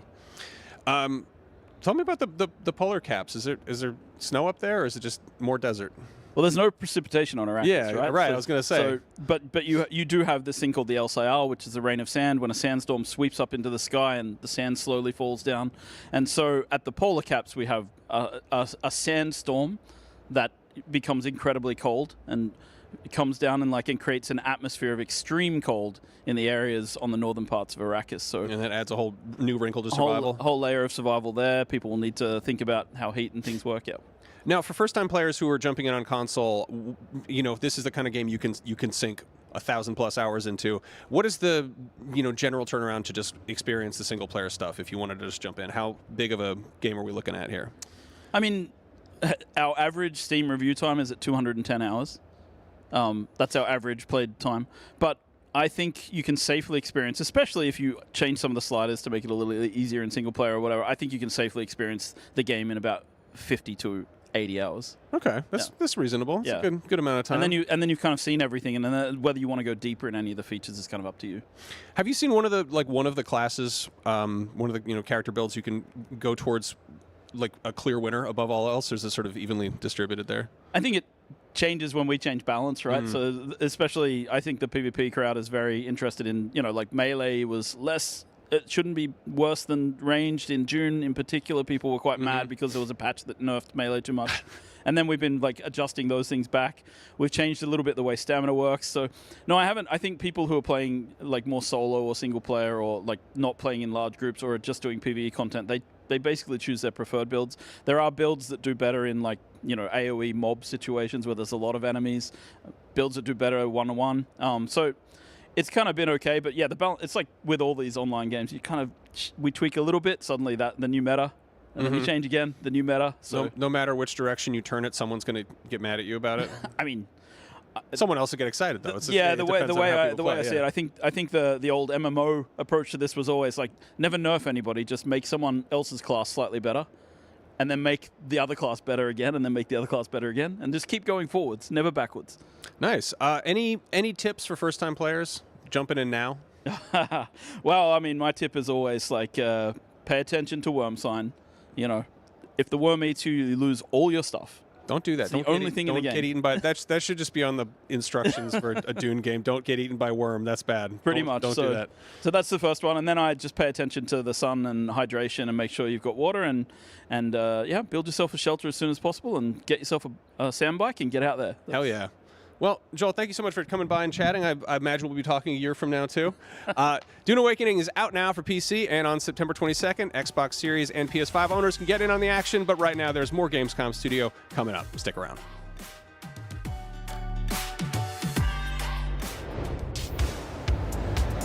I'm standing in the one place you definitely don't want to make a sound unless you like getting up close and personal with a Xenomorph.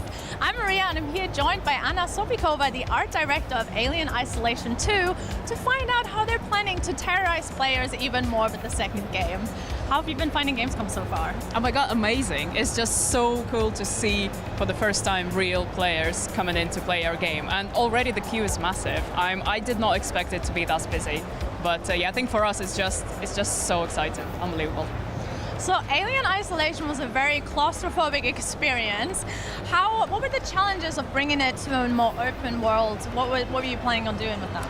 I mean, for us it's a mixture, and we like to play on this mixture of the old and the new, because obviously the claustrophobic interiors that people loved from the first game, they're still there and they're not going anywhere.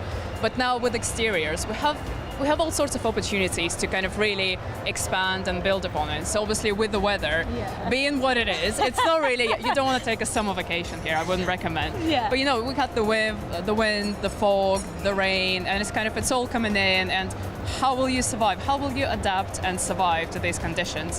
When the fog comes in and you can't see like 2 meters in front of you, and then the rain starts and you can't hear the aliens' footsteps. So it's just taken all these elements and bringing them in together with the alien being unscripted and as terrified as it ever was. And that kind of for us is the secret sauce for the exteriors and the sequel.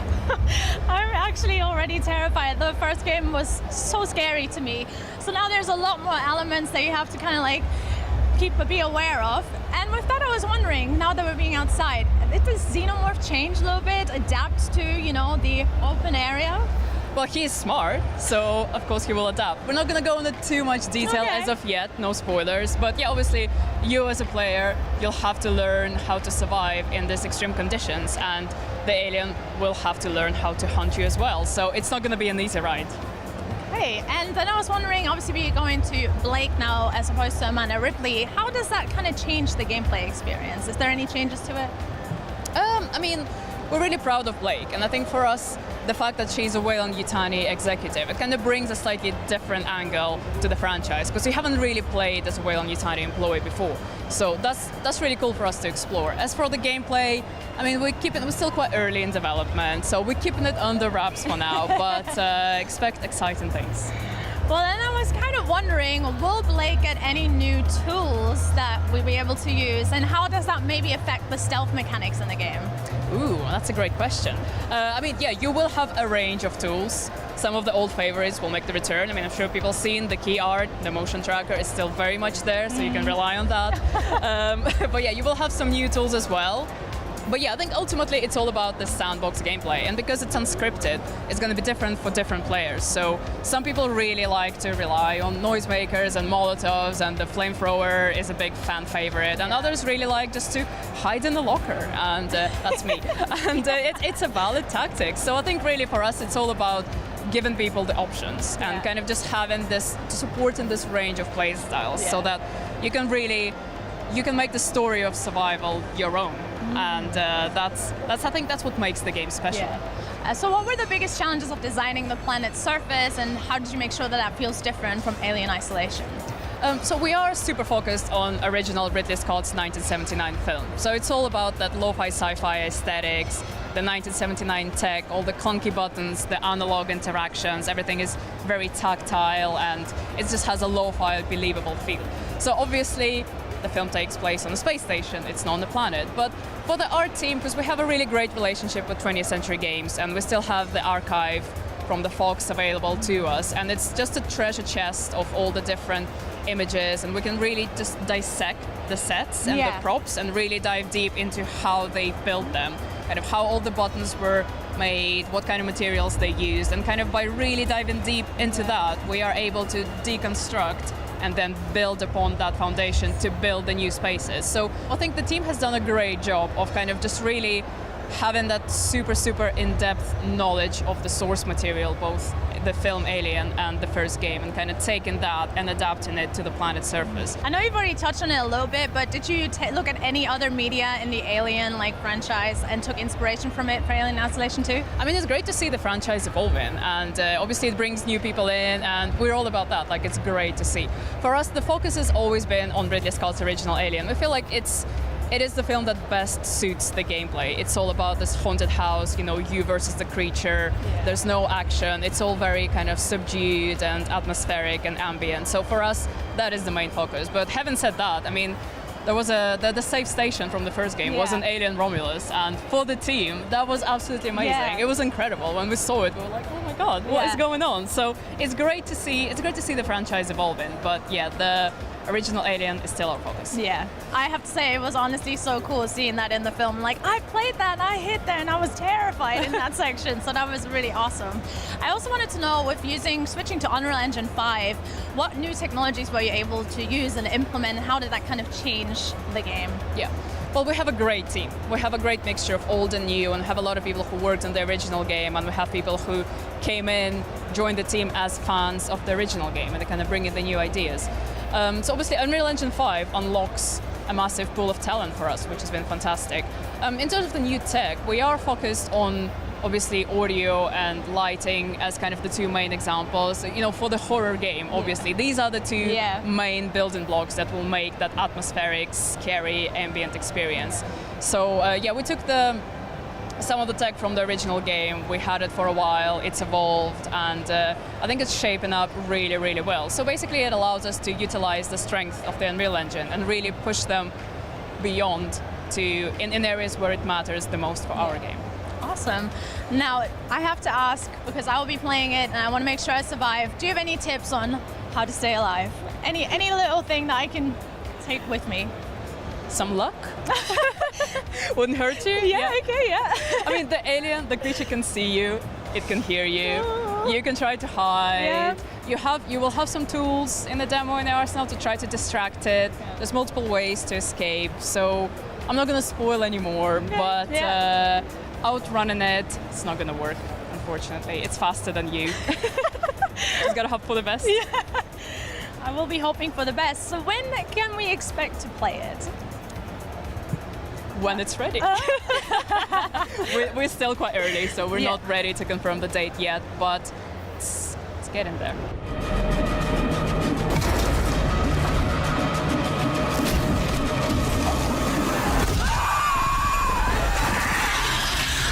Thank you so much, Anna, for talking to me. Super exciting to find out more about Alien Isolation 2. It's a pleasure. Thank you for having us. Thank you. And for anything more on Alien Isolation 2 and many more games, don't forget to stay tuned to IGN.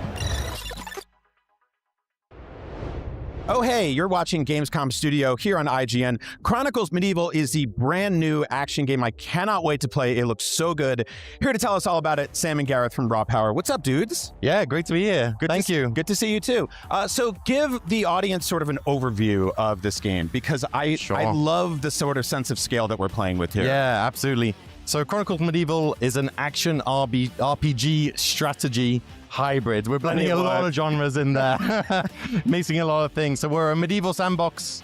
We're authentic to the 14th century time period. And we're all about you as an army commander getting stuck into the battlefield, commanding big armies of troops. But also this exploration, strategy, roleplay is all a big factor as well.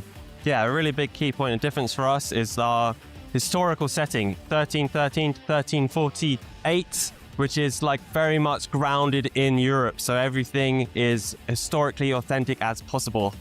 Where did the idea of like hyper-focusing on this very specific time period and turning it into a video game come from? What's the origins of that? So I think we're a lot of medieval nerds at Raw Power Games. So I mean, we love the time period in general. For that specific time period, I mean, it's such a fascinating cross point of history there.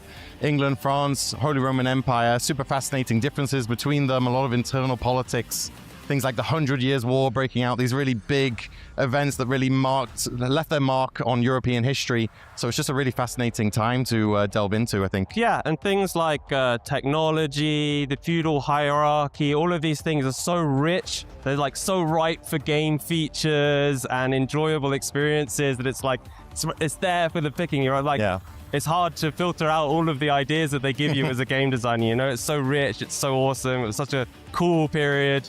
So yeah, it's just very exciting. You guys are genuinely geeked out about this. I love that. It's like infectious. It's awesome. One of the things I really love looking at this game about is this sort of sense of scale. It starts off really massive and then comes in really close for combat.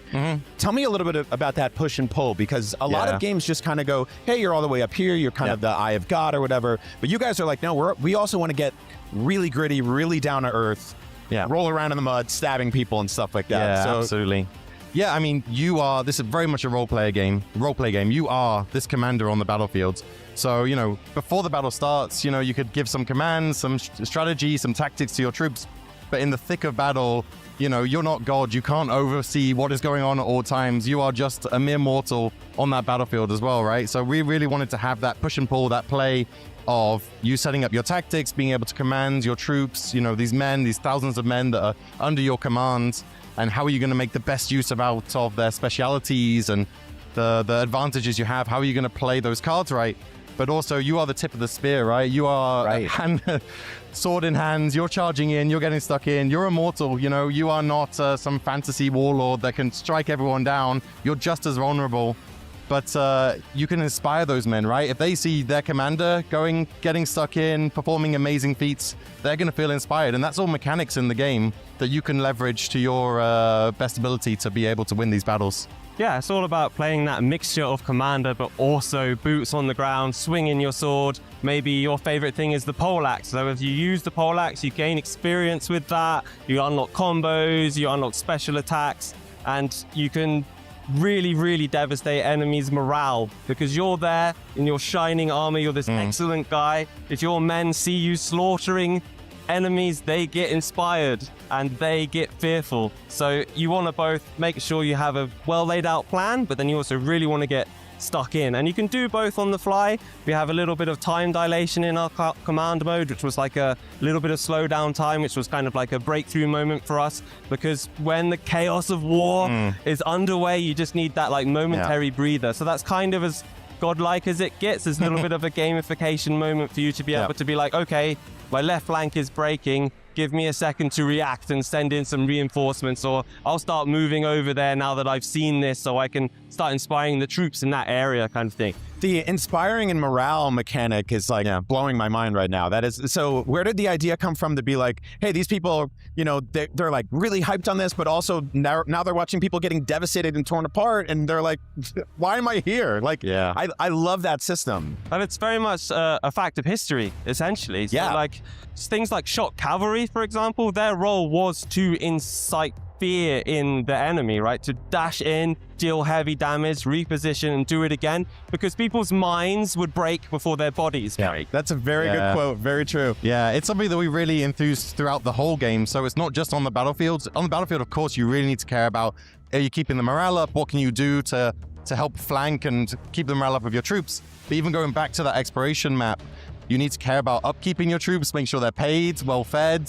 You know, if anyone going into a battle on an empty stomach and no coin in their pocket, they're not going to fight for you very well. They're not going to be too chuffed. So you really need to think about that and think about how to keep those men happy and strong and fighting capable. I love that. You guys have really thought of everything here. I love this. I want to talk about violence, because I'm a fan of violence in video games. I'm a fan of violent horror movies and stuff like that. You guys have a really interesting kind of approach here where you're like, we're going to show it, but how deep do you really go into it? Like, how violent do things get on the battlefield here? I mean, historically speaking, it was very violent on the battlefield, of course. So, you know, if we wanted to go deep into that, we absolutely could. We want to find the right balance of non-gratuitous violence for violence sake, and find the level that still gives you the satisfaction that you expect from striking someone down and feeling that feedback and feeling that sense of, this is a chaotic battlefield. People are losing their lives here, and you feel that like risk and tension within that, but without it just being gore for gore's sake. Yeah, if you hit an enemy in the face, he will be covered in blood. There will be blood in his chainmail, and when he dies on the ground, there will be a pool of blood, and the field will be littered with corpses. All of this stuff. But we're not skinning people or anything like this, you know. And some of our executions are fairly grim, you know, taking a poleaxe, hooking someone's leg out from underneath them and stabbing them in the neck. So all of this, you know, fun video game violence stuff. I appreciate that. No, I think that's a really good balance of being like, all right, we threw violence in there, there's blood everywhere, but it's not like you're just like severing people, there's body parts flying into the sky and stuff like that. It is still ultimately grounded. And I think that leans into the fact that the art direction of this game is really beautiful and almost painterly. It feels like it's based on old paintings in a way. And so talk to me a little bit about deciding how you made this game look, because it's very unique and it's very special. Yeah, I mean, for us, it was important to be authentic to the time period as much as possible, right? That's kind of the pillar that we wanted to really uphold. And that is true in terms of landing on an art style that is towards realism, not wanting to, you know, go anything more abstract or cartoony in any way, but without needing to also go into over hyperrealism for hyperrealism's sake. But also throughout the game in terms of UI and 2D art and everything that we have there, we've leaned on a lot of historical methods of fresco painting and things like this, things that really just immerse you within the time period and just give you that little bit of charm for what medieval was like. One thing that a few people have pointed out, and we're very happy people see, is that we really wanted to keep the color of Medieval. You know, a lot of like Hollywood has depicted Medieval as just gray Sepia and beige. tone. We're like, no, it was colorful. The coats of arms that people would wear, the heraldry emblazoned, their arms was super colorful, and we want to make sure that that's there and that you can really see what Medieval was like in that way. Yeah, exactly. It's a really rich time period, and color was very, very important in a lot of ways. Like, it even showed how wealthy you were. You couldn't get purple very easily, so nobles wore purple. And on the field, it mattered because you needed to be able to see who was on your side amongst this chaos of this melee, this really close, brutal combat. Often you could end up fighting somebody who was on your side without knowing if you didn't wear the colors and the heraldry of your noble liege lord, you know? So I love that. It's important to bring this color to the game. Yeah.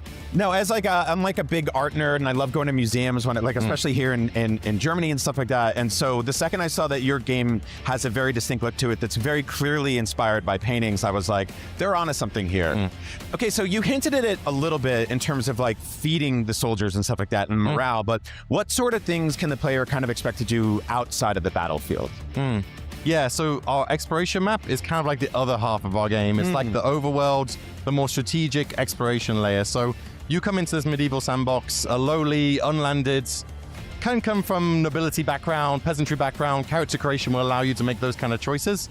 But ultimately, we're letting you loose in the sandbox to go and do as you see fit. So you're going to explore, you're going to trade, you're going to quest, you're going to engage in diplomacy with other characters.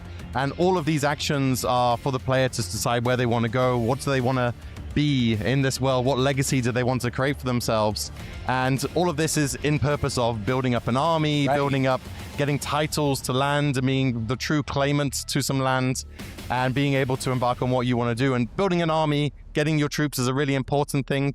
Getting levies from towns, getting household troops from castles, all of these things, you know, we're really modeling in a way that you really need to think. You know, you can't just spawn people out of thin air wherever you want. You need to travel to these lands, you need to visit and talk to people.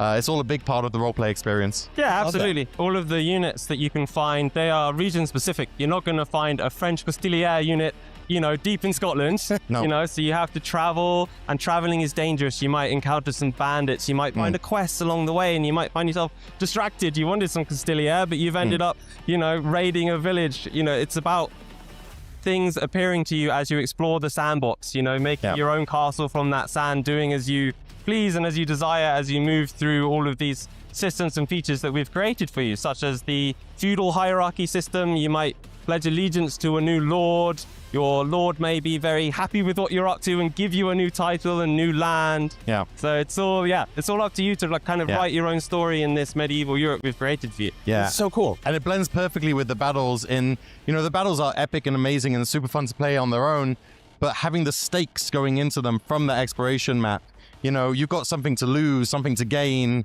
These men, if you lose them, you're going to have to start from fresh. You're going to have to find new troops to your banner. You know, that stake going into the battle, or that tension that is then passed on to getting victory or not, that's what really makes the battle shine. Yeah, it's the context, if you like. The battles themselves are beautiful on their own, but the RPG elements, they provide the context, the stakes. You know, if you're fighting the Duke of Valois in Burgundy because you want his land, suddenly that battle carries a lot more meaning. Yeah. Right? Rather than the men are dying for something. This is nuts, by the way. This is all awesome. Like, your optimism here is infectious. Like, I did not know there were this many overlapping, interconnecting systems all feeding into the battle. That's just awesome. All right, when can people play this game? Besides, like, I want to play this game right now, but I have to wait, right? A little bit, not too long. So we're planning to go to Steam Early Access early 2027. And then we're going to be in early access, and we really want to utilize early access to be in concert with community, hearing that feedback, adjusting the game. We want to be very open to that. And we plan to be there as long as we need to be there until we get to 1.0. And then we want to bring it to console and to more players and really land from that point. Awesome. Well, congrats, guys. I can't wait to play it. Thanks Chronicles so much. Medieval, go wishlist it right now on Steam. Thank you so much for watching. We got lots more Gamescom Studio ahead here on IGN.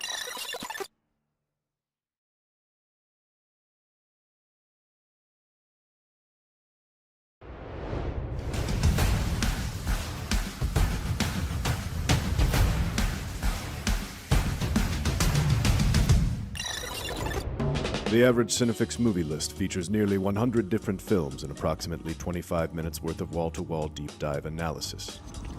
To simulate that pace for this 30-second ad, we're featuring 26 different films. And before you say it, no, that math does not check out. We're not math people, we're movie people. We can't even count down from 10 without ending up at, like, 96. Subscribe to IGN Movies and TV for more Cinefix movie lists. Bad at math, great at movies. IGN Playlist is the best way to track your game collection. Now you can even import your entire Steam library to Playlist, making it easier than ever to review games, show off your collection to the world, and finally chip away at that massive backlog you keep meaning to get to. IGN Playlist, check it out. IGN Store has everything you need to level up your life. Red 6 standing by. Refresh your wardrobe with official gear you won't find anywhere else. Treat yourself to the coolest collectibles like an adorable SKA plush, your very own Assassin's Creed Hidden Blade, and a fully functional Pip-Boy 3000. Head to store.ign.com and start shopping today. Do you want to be the very best like no one ever was? Streamline your journey to becoming a master trainer with Planet Pokemon. Choose your Pokemon, filtering by type, stats, or game availability. Then use the full team builder to assemble an unbeatable lineup. Plan out the optimal set of moves, items, and abilities. Play to your strengths by analyzing your team's resistances and offensive coverage. Or really maximize your Poke potential by digging into the stats by adjusting EVs and IVs. And save multiple team builds for different strategies in different games. Plan your dream team today at planetpokemon.com. The creators of Warframe are back with a new fantasy RPG, Soulframe. Here to tell us all about it is CEO of Digital Extremes, Steve Sinclair, and Senior Community Manager, Sarah Aslan. Welcome, guys. Welcome to IGN at Gamescom. How are you doing? Thank you. Thanks for having us. Great. It's so fun to be in the buzz of everything and meet everyone that's here. Absolutely. Thank you both for being here. Steve, I'm going to start with you. For those unaware of what Soulframe is, just tell us what it is and tell us, is it tied to Warframe in any way? Well, it's made by the same studio that made Warframe, and Warframe is still going very, very strong for DE. It's growing, and it's having its best year ever. It's in its 14th year. But we are trying to add a sister project to Warframe, and what makes it different enough to excuse its existence is it's set in a different, a radically different setting, in a fantasy type setting, where the world has been taken over by these polluting sky people called the Ode. And it's about swords and magic and lots of fuzzy animals. Very cute animals. Yes. I saw, and maybe we'll see it in a minute, when I was looking through the footage, I saw some rabbits that I was like, that is, I've heard you have been talking to people about rabbits today. So. Rabbits and rats. We have, for some reason, a special love of rats in Soulframe, and you might meet a certain rat witch that can show you the way, and maybe they fly. I don't know. Maybe they fly. Maybe they fly. Maybe they fly, yeah. All right, color me intrigued. Sarah, we're going to talk today about Soulframe Prelude. So tell us what that is, how players can gain access. Tell us all about it. So Soulframe Preludes is our fancy term for pre-alpha, because we were too fancy to just call it that. You haven't forgiven me for calling it that, have you? Well, I've had to answer this question 7,000 times. So I know, but it gives us something to talk about. This is true. Hence answering this question. So we are still in closed early access to Soulframe. You can sign up on soulframe.com. We send out invites every single week. We also sometimes do drops on our Twitch streams. So we have a dev stream every month. Usually you can watch and get a code there if you're really keen. We'll have one in September. Otherwise, sign up on soulframe.com. And this has just been a really amazing experience to build this game. Oh, rabbits! They're the rabbits. Yeah. Cute rabbits. And we have cute rabbits. And yeah, this has been an opportunity to build Soulframe from the very beginning with the feedback of the Preludes players. And it's been super essential to how we've designed and created this game, how we've developed the new player experience, and how we will continue to do so. It's how Warframe was made. Yeah. So Warframe was made in the shadow of, kind of sounds familiar to what's happening right now, which is publishers are shrinking, the financial markets are in a mess. I haven't seen this bad in a long time. And that was a time when DE lost contracts with publishers, and we were going to go out of business, and we said, let's just talk directly to players and see if they'll support a Space Ninja game. And of course they did, and here we are 14 years later. As we were queuing up to come in here, we met a Warframe and Soulframe player, had some notes for us to fix with our current Preludes update. You're on my iPhone currently. Exactly, Sarah took notes. But it is very much a community-driven project, which means we opened it up way too soon, or sort of half opened it up, as Sarah says. But we felt strongly we wanted to build it the same way again, even though you could argue the world has changed, or expectations are higher, or if you do an alpha, it's like a full release and people judge you.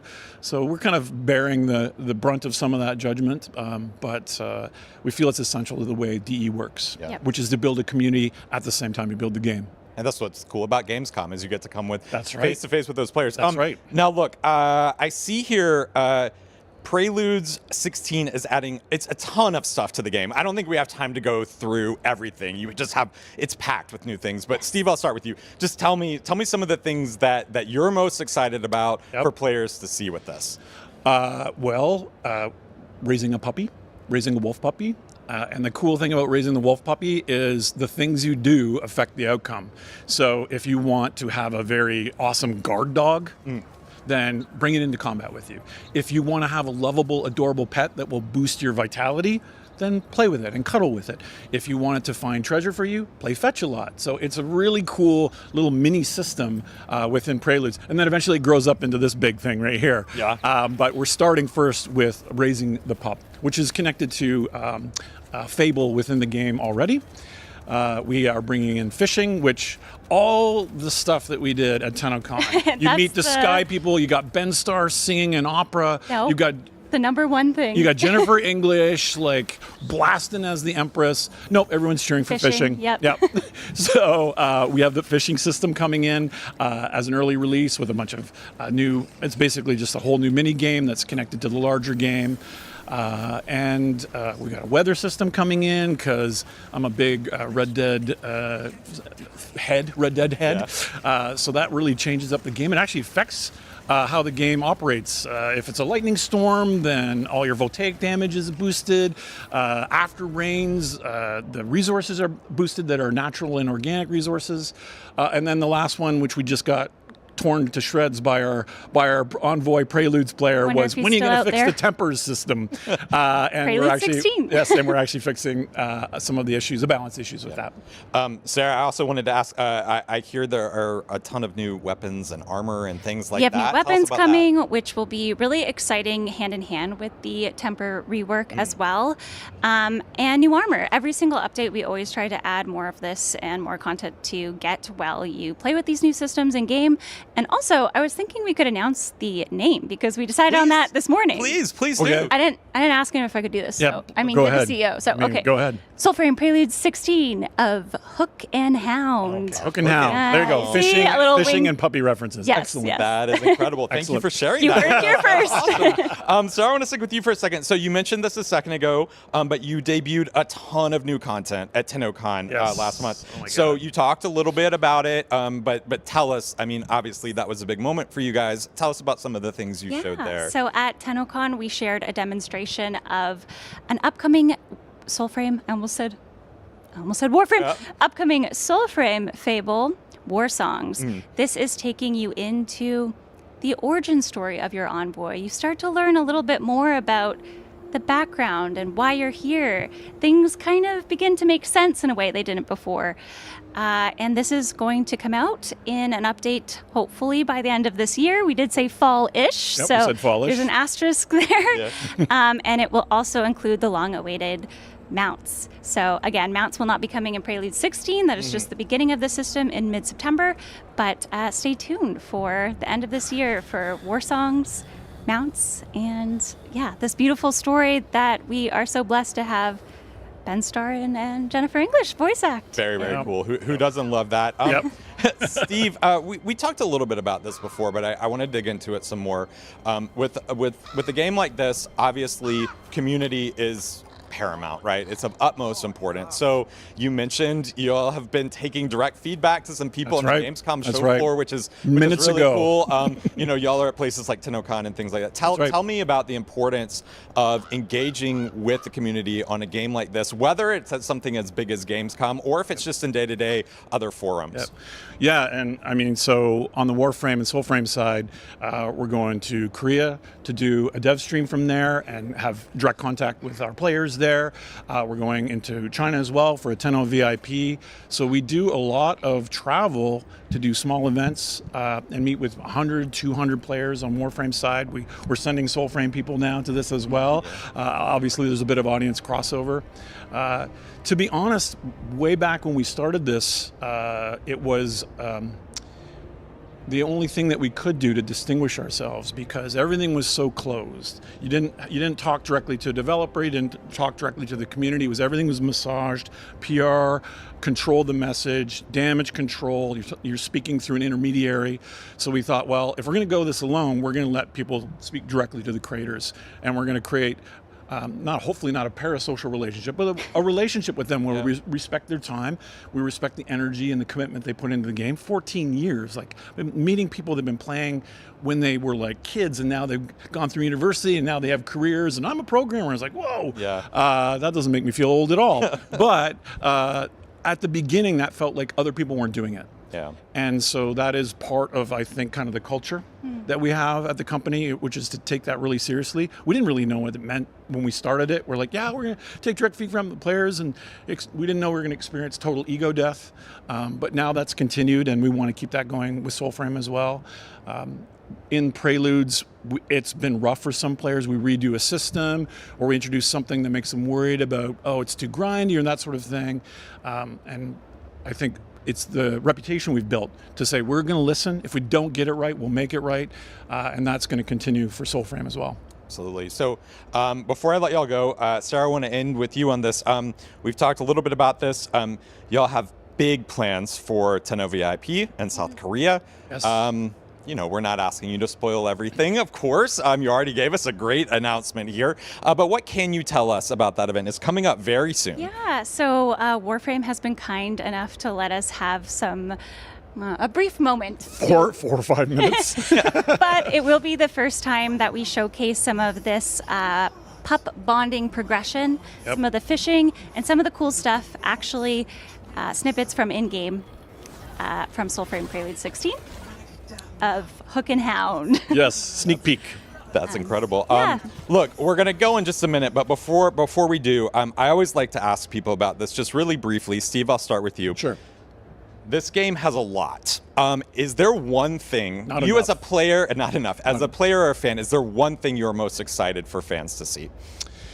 In the near term, it's going to be the weather system. Yeah, great answer. Because it changes not only the gameplay, but it changes the feel, and it really adds longevity and vibrancy, I think, to the environment that we have. We have an overworld and we have procedural dungeon mix, and I think that's one of the things I'm really excited for, and it's really turned out great. Yeah. Weather for Steve. Sarah, one thing? Oh, the day they finally let me put romance systems into the game. Weather and romance systems. I see. That's probably a long way off. Yes, wow. Amazing. Too many hunks. Too many hunks. That's the title of the next one. Steve, Sarah, That's a good idea. Thank you very much. Yep. If you want to join the Soulframe journey, sign up on soulframe.com to be included in the weekly Preludes access drawings and join the community.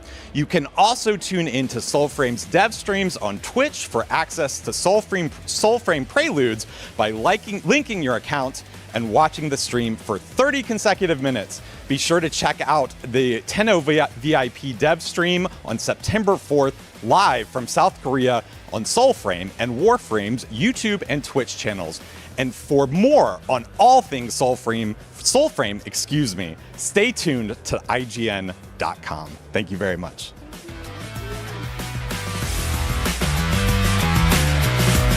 Can't find that final collectible you're missing? IGN strategy guides and interactive maps are here to help. One step at a time. IGN guides are trusted by millions, easy to use, and best of all, free. IGN has the very best, most complete and accurate guides for Shadow of the Erdtree, Baldur's Gate 3, Tears of the Kingdom, and so much more. See? It's good, right? Every guide is tested and verified for you by experts. Just search for IGN when you search for guides.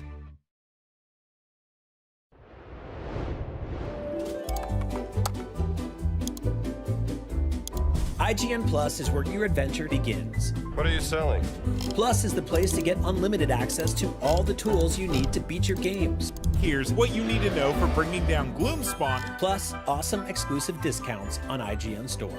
Maybe this would tease open your money pouch. Plus, ad-free browsing on IGN.com.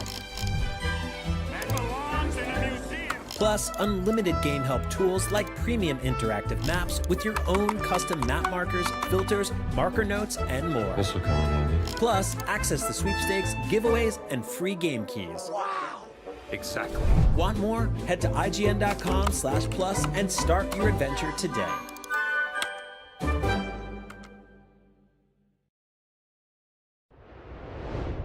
The average Cinefix movie list features nearly 100 different films and approximately 25 minutes worth of wall-to-wall deep dive analysis. To simulate that pace for this 30-second ad, we're featuring 26 different films, and before you say it, no, that math does not check out. We're not math people, we're movie people. We can't even count down from 10 without ending up at, like, 96. Subscribe to IGN Movies and TV for more Cinefix movie lists. Bad at math, great at movies.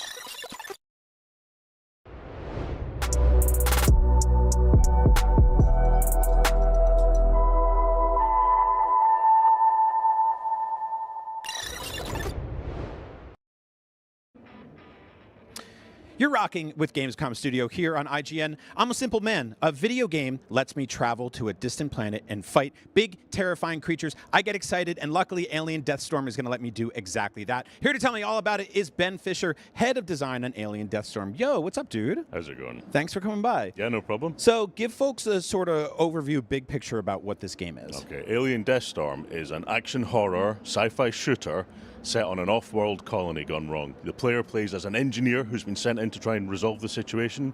When they get there, they find out that it's much worse than they thought.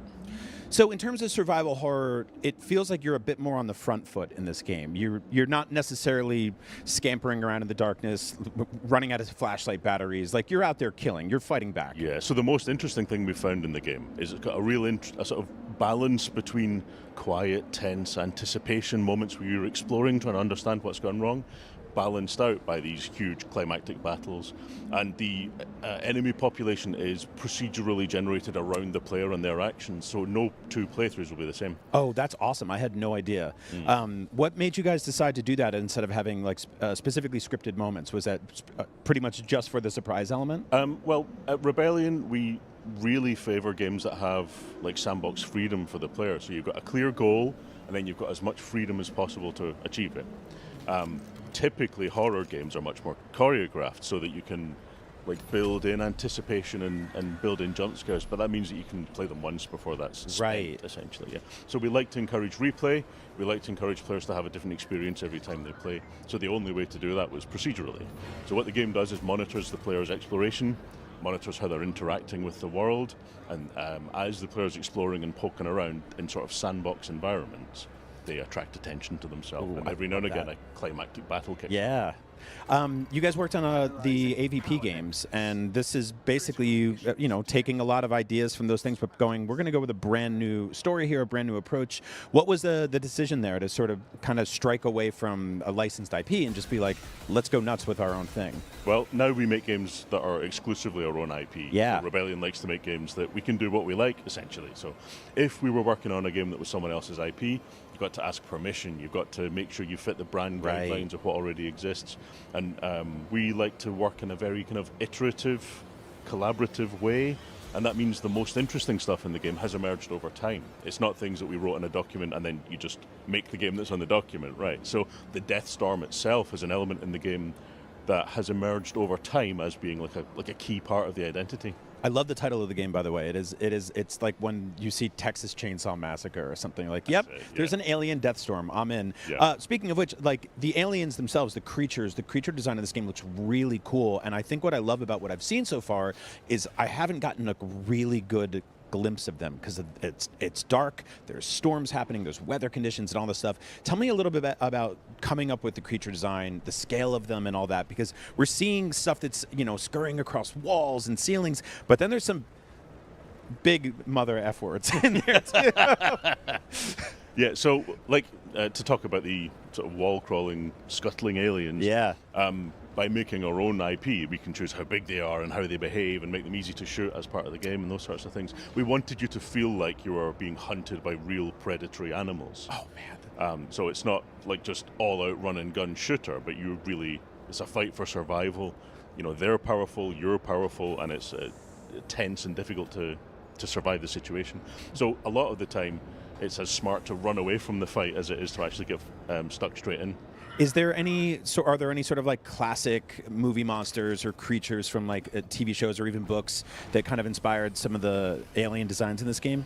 Not as directly as that. I mean, most of the game dev team are all sort of familiar with 90s classic, grounded sci-fi. So all of that sort of percolated in, and then we just followed what was the best fit for the game that we had in front of us. I love that. The setting itself is really interesting because you've effectively created this off-world colony, correct? Yeah. So tell me a little bit about how the player gets there, what this place is, because it's a really fascinating setting, especially like some of the indoor areas where there's like plant life growing. There's a lot of story happening here. Yeah. So we wanted it to feel like a kind of gritty, grounded, sort of cassette futurism environment. So it's not hyper travel or anything like that. It's hard work to get there and dangerous when you're there. That feeds into that desire we've got to make sort of sandbox environments, because if the player understands the rules of a space, it's a bit easier for them to explore. So we wanted it to have that kind of real world grounding, so it's easier to digest and understand the space they're exploring. So expand on this sort of sandbox mentality here, because like we have, you know, there are smaller corridors and stuff, and then there's stuff that opens up and kind of big. How does it get sandboxy? So it's a mission-driven game. Right. And each mission is a sort of self-contained sandbox, like a key landmark, a key location, and then the surrounding area, much like Sniper Elite. Yeah. I was going to ask you about that because the way the weapons are handled in that game are some of my favorite weapon handling in any game, basically. And we're going to have a lot of fun toys to play with here, obviously. So talk to me a bit about what we're holding, what we're shooting, like how many of these things are basically grounded in our reality, our timeline? How much of them have a big sci-fi emphasis on them? Sure.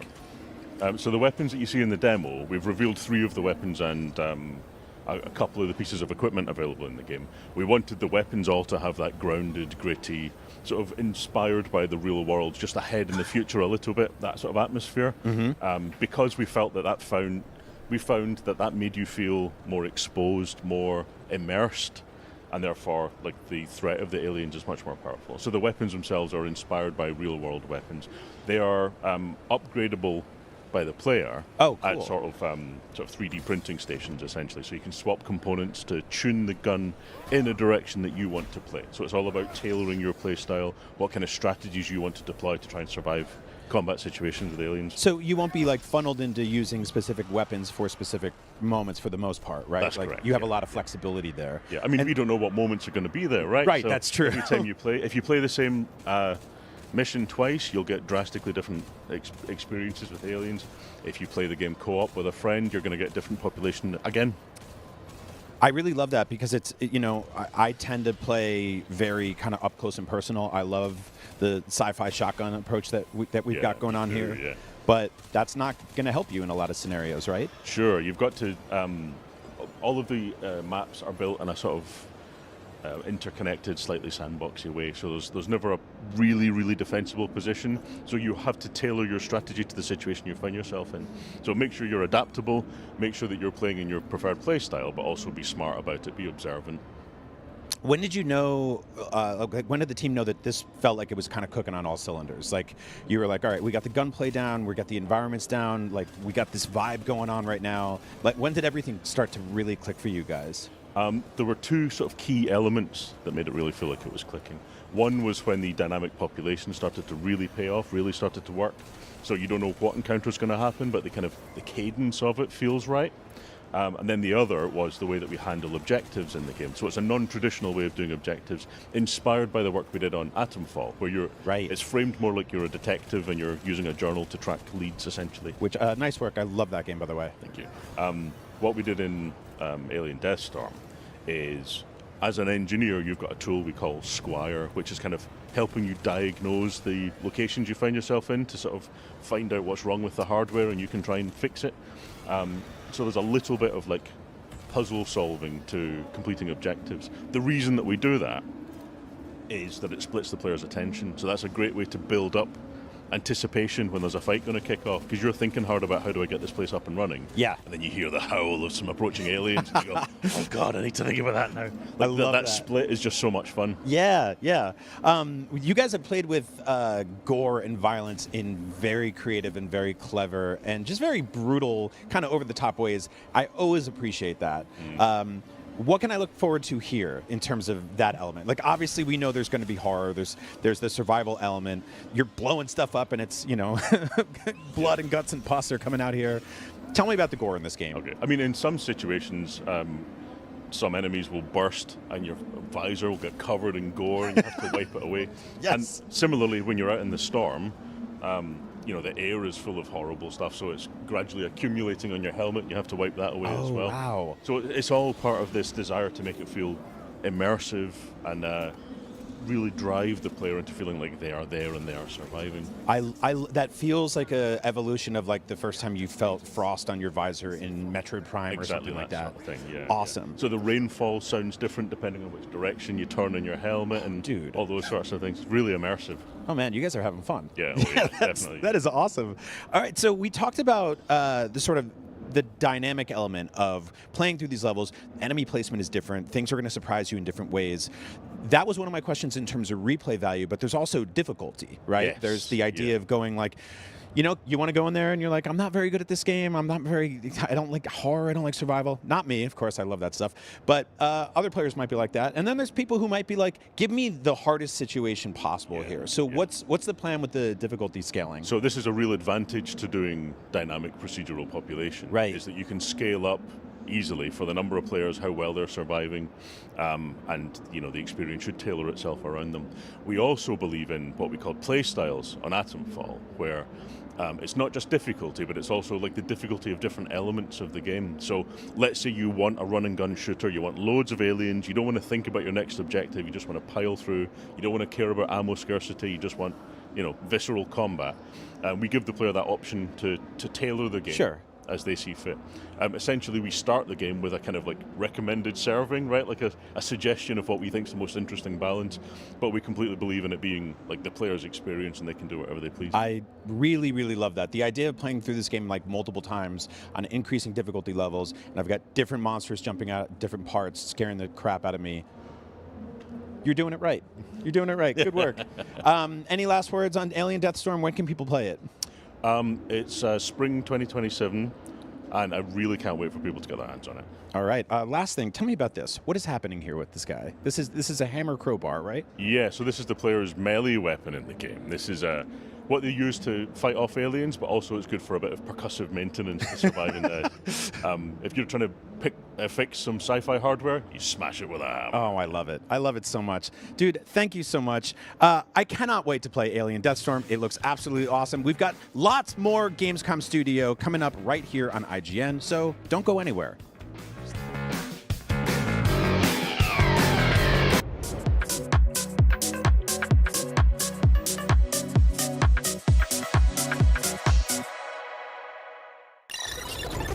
Do you want to be the very best like no one ever was?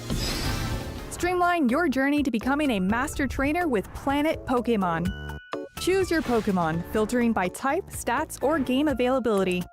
Then use the full team builder to assemble an unbeatable lineup. Plan out the optimal set of moves, items, and abilities. Play to your strengths by analyzing your team's resistances and offensive coverage. Or really maximize your Poke potential by digging into the stats by adjusting EVs and IVs. And save multiple team builds for different strategies in different games. Plan your dream team today at planetpokemon.com. IGN Store has everything you need to level up your life. Red 6 standing by. Refresh your wardrobe with official gear you won't find anywhere else. From Fallout, Expedition 33, Romeo's a Dead Man, and more. Treat yourself to the coolest collectibles like an adorable SKA plush, your very own Assassin's Creed Hidden Blade, and a fully functional Pip-Boy 3000. Or kick back and relax to your favorite video game soundtracks on vinyl. Whatever you need, IGN Store has you covered. Head to store.ign.com and start shopping today. Can't find that final collectible you're missing? IGN strategy guides and interactive maps are here to help. One step at a time. IGN guides are trusted by millions, easy to use, and best of all, free. IGN has the very best, most complete and accurate guides for Shadow of the Erdtree, Baldur's Gate 3, Tears of the Kingdom, Call of Duty Black Ops 6 Zombies, and so much more. See? It's good, right? Every guide is tested and verified for you by experts. Just search for IGN when you search for guides.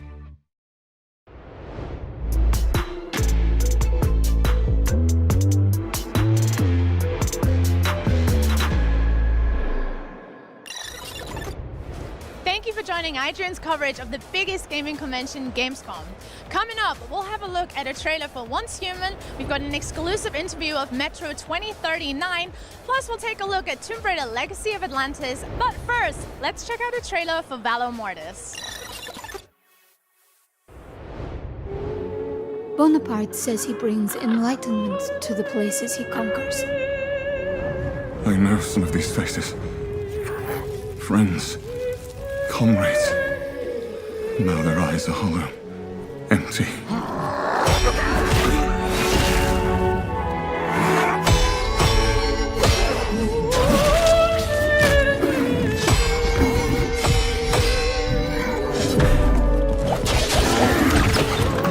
William! By the saints, is that truly you? I'm worried, William. And with those things looming, I don't know what they are. But they're not human. Not anymore. The flame, it magnifies what is strong and valuable, destroys or omits what is unnecessary. What will this thing do to me?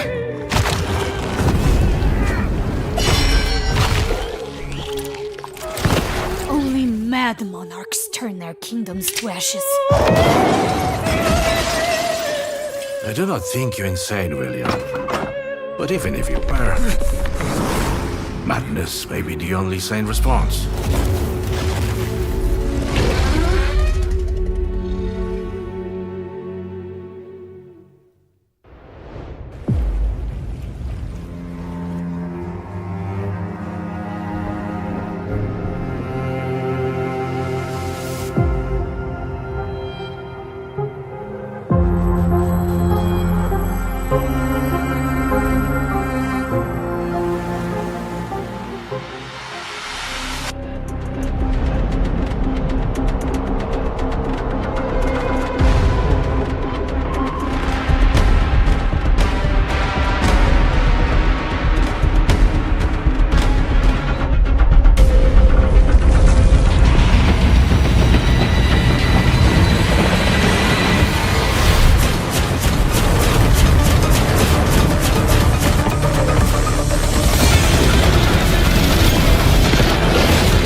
If you're a fan of incredibly bleak post-apocalypses, you probably look forward to a new Metro game like a light at the end of the tunnel. And good news, there's one coming very soon. Here to tell us about Metro 2039, John Block, Pavel Ulmer, and Andrei Shevchenko from 4A Games. Welcome, guys. Thanks for coming. Thank you very much.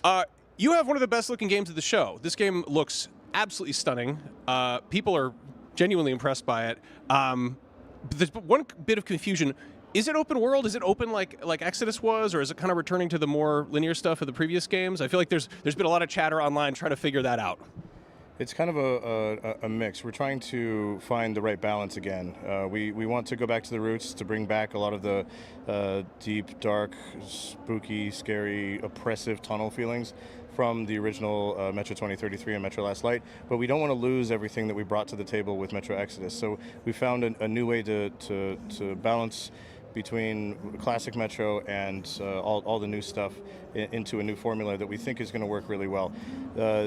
We also have to bring back some of the more linear segments that are more suited to really telling a really deep personal story.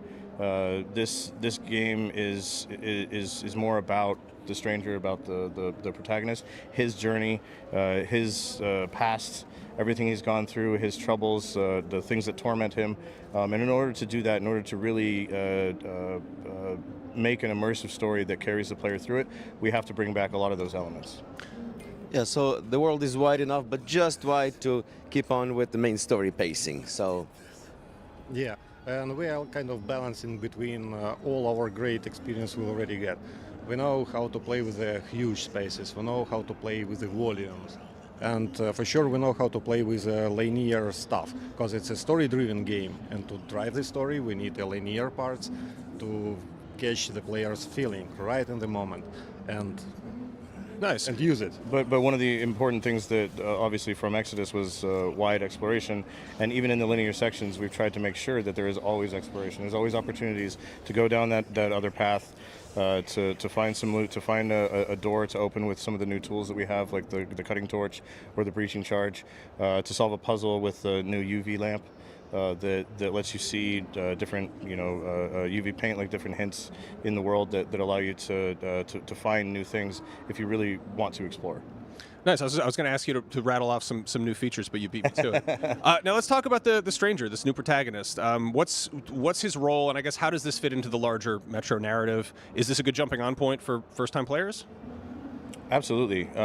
There's his journey, his story. Everything about him is like the way that we've told this story. New players will be able to jump in and understand everything and go along for the ride. However, there's deep lore within the Metro universe that connects this story back into everything else that we've done in the previous 3 games. So both returning players and new players will be able to understand and enjoy everything. yeah, there's a lot to explore for all of them, without telling too many spoilers. Yeah, but the personality is deep, the personality is thoughtful, traumatic in a certain way, and I'm sure it's going to be, let's say, echoing with a lot of players. Can't wait. Yeah, it's the same universe, but now it's his personal story. And he is the main driver of the story. He has his own opinion of the story. He has his own goals to achieve. So it's all about him.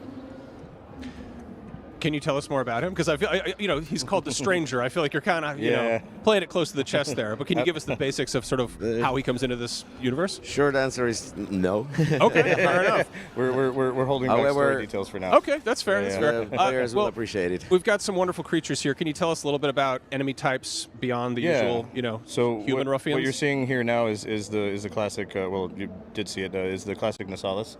One thing that we've done this time around for combat is we've broken the mutants up into families with different roles and different types. The humans as well, they have different column classes. This allows us to give the player different enemy types, different behaviors, different abilities, things like armor, different weapons to fight against. And conversely, on the other side for the player, it gives the player more Tools. reason to have choice in the tools that they use to fight against them. Which weapon you choose, if you're using armor-piercing bullets, if you're not using armor-piercing bullets, if you're able to go stealth. We've added, even for stealth, we've added the ability to drag an enemy when you choke them. There's a lot of new elements that are coming together to make it a lot more of a robust experience for players to actually want to strategize and what they choose. Basically, players would have to think a lot before they shoot.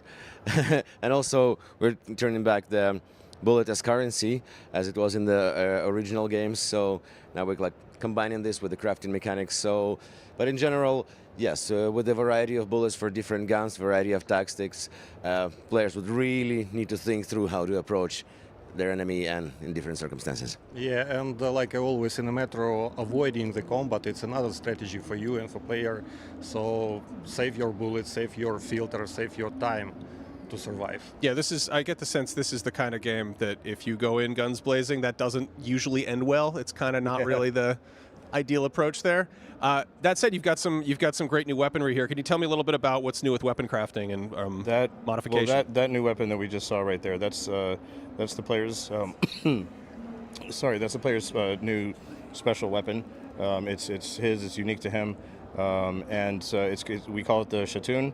And returning players will recognize some of its functionality from a weapon that we had before called the Tihar, and also the Helsing. It kind of combines the two, depending on how you want to set the weapon up at the workbench, which is returning as well. It will either fire drill bits, which are pretty brutal, and you can grab them, you can retrieve them back from whatever you shot them into, or the steel ball bearings that are the classic from the Tihar, which can also be crafted in the field in the backpack, which gives you an advantage to always being able to craft more ammunition if you fall back to that weapon. Yeah, and we just think that shooting drill bits is so badass. That is extremely badass. Yeah, and it's kind of mirror of a personality of a character. These drills, it's brutal enough. Woof.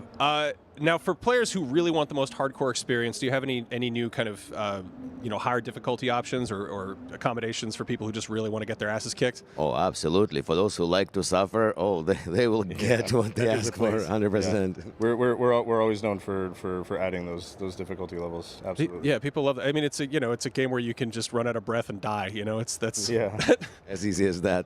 Some people like that. It's a good. You blow off some steam that way. Now, your games always look incredible in action. It's always just like stunning to see them. Just like it's one of the best looking games at Gamescom. I've seen a lot of comments about that.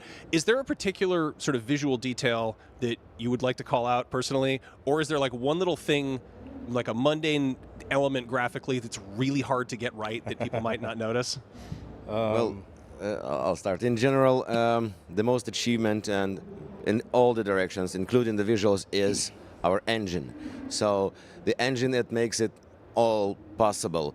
So the density of the details, of course, fully ray tracing and all the other features, brand new audio system is all the tools that give us opportunity to create that magic. So highlighting something in particular is like picking up your best child. It's too hard. Fair. But I think all these things coming together, like you mentioned, is the density, the density of objects, the density of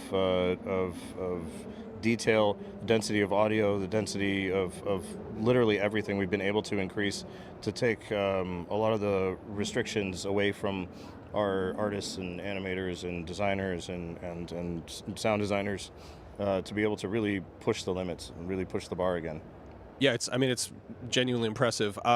That said, graphics cards aren't exactly cheap right now. You guys have a great history of being really good at optimizing your games, but I guess how would you say this compares to Exodus in terms of how much, how high end the hardware needs to be to run it well? We one thing that has always been a priority for us with our engine is to be multi-platform from the beginning. From day one, working on any of these games, we're running on console as well. We don't just like make it on PC, push the limit and then try to crunch everything back down to console. So performance is really, really important to us. Now we are requiring at least a minimum of a ray tracing capable card because we've rebuilt our render to be fully ray tracing based. But that being said, this day and age, the requirements for a ray tracing card is actually quite low in comparison to a lot of what's out there. So from that standpoint, particularly also the current generation of consoles, they can all handle that as well. So it's really important for us to be performant, and that's one of the priorities with adding in all these cool new features and density and all that kind of stuff, is still staying performant. Yeah, so basically we're utilizing the ray tracing technology to the point that it works, it looks great, and it doesn't blow up your graphics card. Yeah, so we're working a lot on optimization. But we always allow those people that do have the hardware to really crank things up and take advantage. Nice. Well. Speaking of ray tracing and stuff, I'm curious, are there any ways that you've been able to take advantage of more advanced lighting in the case of stealth? Are there any kind of... I know that, like, you know, it used to be like sort of shadows were kind of like an analog, linear thing. It was just... Of course. Lighting are one of the most parts of the Metro. The balancing of creating the real lighting, the pure lighting, the super realistic lighting, it's one of our main goals, and of course it's part of the stealth. Of course it's the easiest way is create a completely dark area, super darkness, and you will be unable to see anything. Such that enemies will not see you, but it's not interesting, so we're playing with a super realistic lighting to make your stealth believable, first of all. Nice. And one of the side effects of that too is that we'd have to completely redesign stealth in order to work with ray traced global illumination, because you know when you use the older methods where you can place lights or place darkness, all those things, you're able to fully design the stealth area around where you hand place everything. Now that light is moving around naturally, it changes how we design an area, but also it changes how you write the behaviors.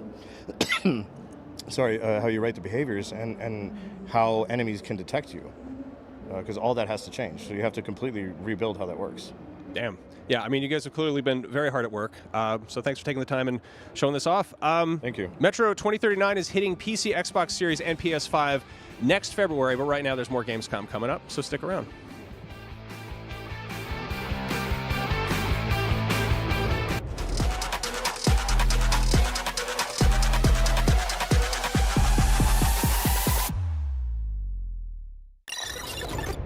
IGN's coverage of Gamescom 2026 is presented by Metro 2039.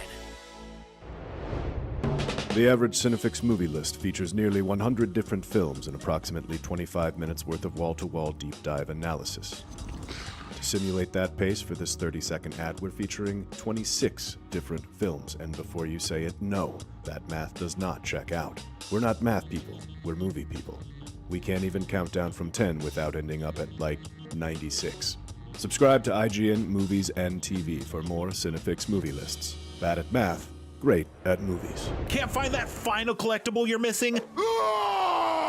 IGN strategy guides and interactive maps are here to help. One step at a time. IGN guides are trusted by millions, easy to use, and best of all, free. IGN has the very best, most complete and accurate guides for Shadow of the Erdtree, Baldur's Gate 3, Tears of the Kingdom, and so much more. See? It's good, right? Every guide is tested and verified for you by experts. Just search for IGN when you search for guides.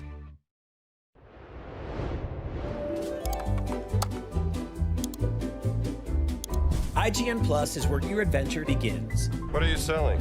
Plus is the place to get unlimited access to all the tools you need to beat your games. Here's what you need to know for bringing down Gloomspawn. Plus awesome exclusive discounts on IGN Store.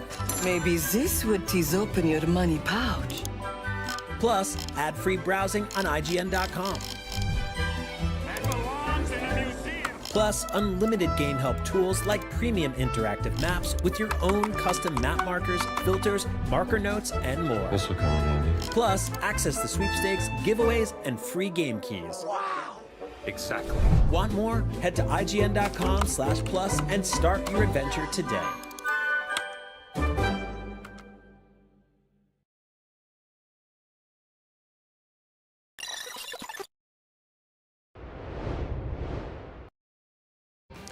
You're watching IGN's coverage of Gamescom 2026. 30 years ago, a little game called Tomb Raider made its debut and changed the world of gaming forever. And with the upcoming remake, Tomb Raider Legacy of Atlantis, you get to experience it again like never before. Here to break it all down for me is game director Raul Sequeira and art director Arek Tomaszewski. Welcome. Hi, thanks for having us. So we're going to jump right into it here. You've got a really long gameplay demo here of Lara exploring Peru, doing a lot of puzzle solving and exploration, and it all culminates with the very iconic T-Rex encounter, which we're going to jump right into right here. So we make sure we don't miss out on this. So this is a really iconic scene from the original game here. It's a remake though, so you want to add in some like new bells and whistles. But is there any pressure to not overdo it too much? Go for it. The pressure was there definitely, but it was a good way of good side of pressure, and it was not. We don't do remake. We are doing reimagination. So we're adding our own flavor to what was done before. And in the T-Rex situation, for example, we kept the color palette that the guy had 30 years ago, but we added the red feathers. Mm-hmm. Yeah, and I think from a gameplay perspective too, it's important to note out the difference between the T-Rex encounter, as iconic as it was in 1996. We knew we wanted to do something different with it. Mm. So echoing back to some of the roots for the Survivor games, where we got really good at getting Lara to be chased by a bear, chased by an avalanche. It felt very natural from the get-go to go hey, that would be a really cool cinematic moment that we can get to do more screen time, make sure that the T-Rex is celebrated, and then there's just more content for players. Yeah. And speaking of it being cinematic, it feels almost like a full circle moment because Uncharted was inspired by Tomb Raider, and now this seems the cinematic presentation seems very Uncharted. Is that fair? Well, I think we look at it more of the roots of where Tomb Raider has gone to, right? I think the Survivor trilogy, we started implementing some of the more cinematic nature to it. Like I mentioned earlier, the avalanche, the bear, the tsunami in Shadow. We've gotten into a point where Lara's gotten really good at escaping from things, and it's part of the DNA. So although it's a new modern take on it, we knew that when we were coming back to the classics and we were looking at the stuff that we've done recently, that balance between what is new and what is old was important to keep. And so we felt very natural for us to kind of continue that trend moving forward. I think one of the first things you notice when you see this is an absolutely gorgeous game. Yeah, that's something you've really accomplished there, even with shadows and then the reflections that you can see on the water in here. Can you speak to the art design and what you sort of set out to accomplish? I mean, we're trying to recreate the memories that people had in 1996, right? So we want to bring the modern technology and just push the graphics as much as we can, but we want to stay authentic to the places we are discovering, because Lara is archaeologist. So the way we're building, in this example, Peru, we're trying to stay true to the Incan architecture and the plantations and everything that people would see in that place. On the technology side, yes, we're trying to push it as much as we can, just because in the 1996, it was beautiful, right? The way we remember is awesome. But now we need to push ourselves to create the same feeling for people, and that's what we're trying to do. Yeah. We just saw Lara use some kind of a scanning device. Tell us about that. A scanner is a new inventory item that Lara has for Legacy of Atlantis. It allows you to do two things. First of them is for you to opt into helping you solving puzzles. So several objects in the environment will either give you hints of where you need to go or how you want to maneuver the space.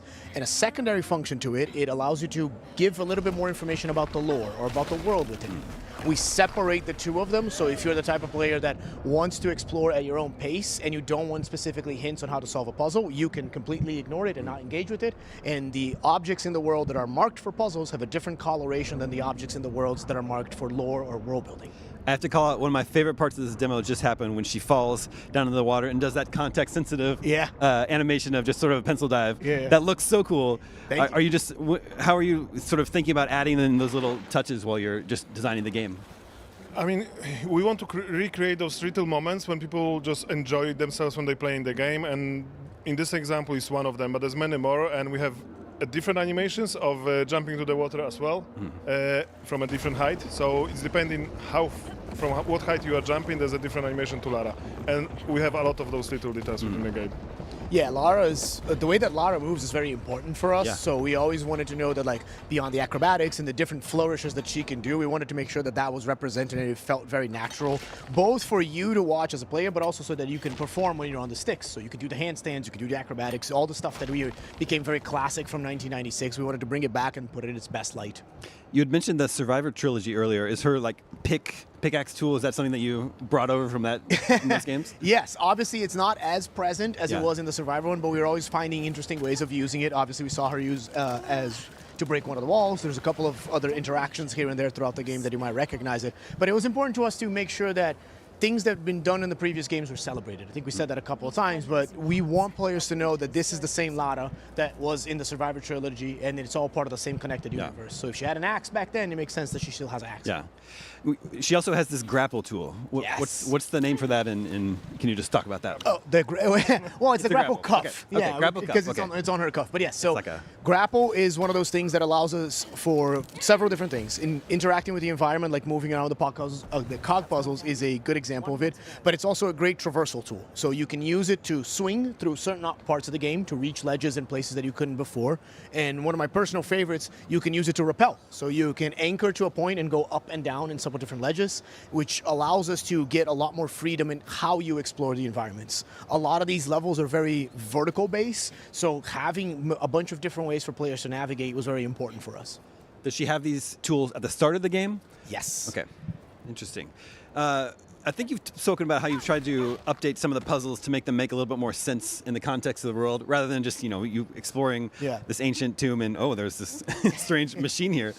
But are there any puzzles from the original game that you've just left completely intact?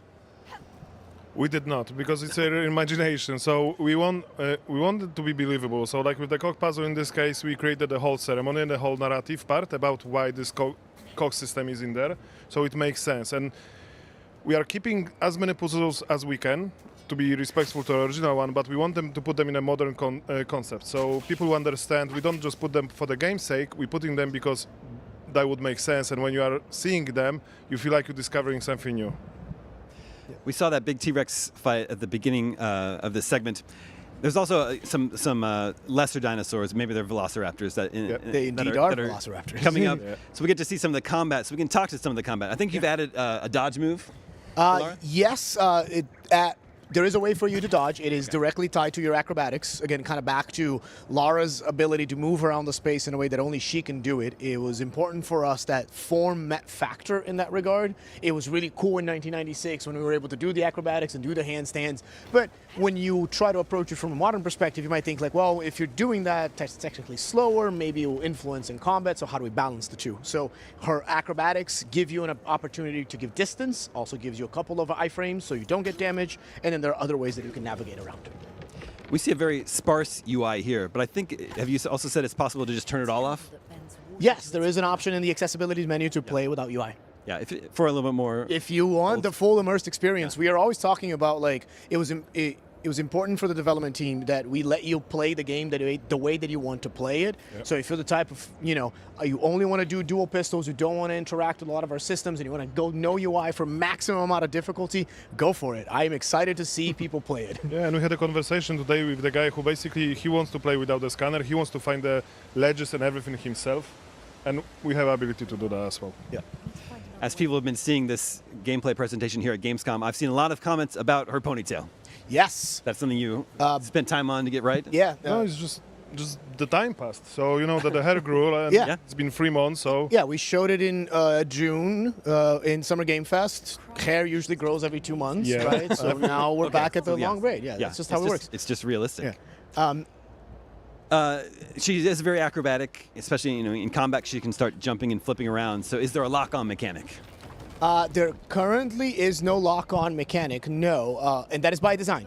Combat in Legacy of Atlantis is meant to be faster and fluid. We want you to be able to move around and hunt your enemies, not stand still. We talk a lot about how this isn't a cover shooter, this is more acrobatic, because that is what Lara Croft is. So we wanted to celebrate that. So there are a couple of slightly designed decisions that we shied away from it because we felt like it didn't really fit that goal of acrobatic movement. Yeah. I think a lot of her flourishes are much more cinematic now because of this focus feature, right? She has this focus ability. Yeah, can you speak focus to that? mode. Yeah, absolutely. So when you're playing the game and you're in combat, certain actions in combat reward you with focus points. When you build enough of your focus meter, you can activate focus mode, which slows down time and allows you to land a precision shot. You mentioned that the puzzle's completely redone. Is there any of the original dialogue from the game in here?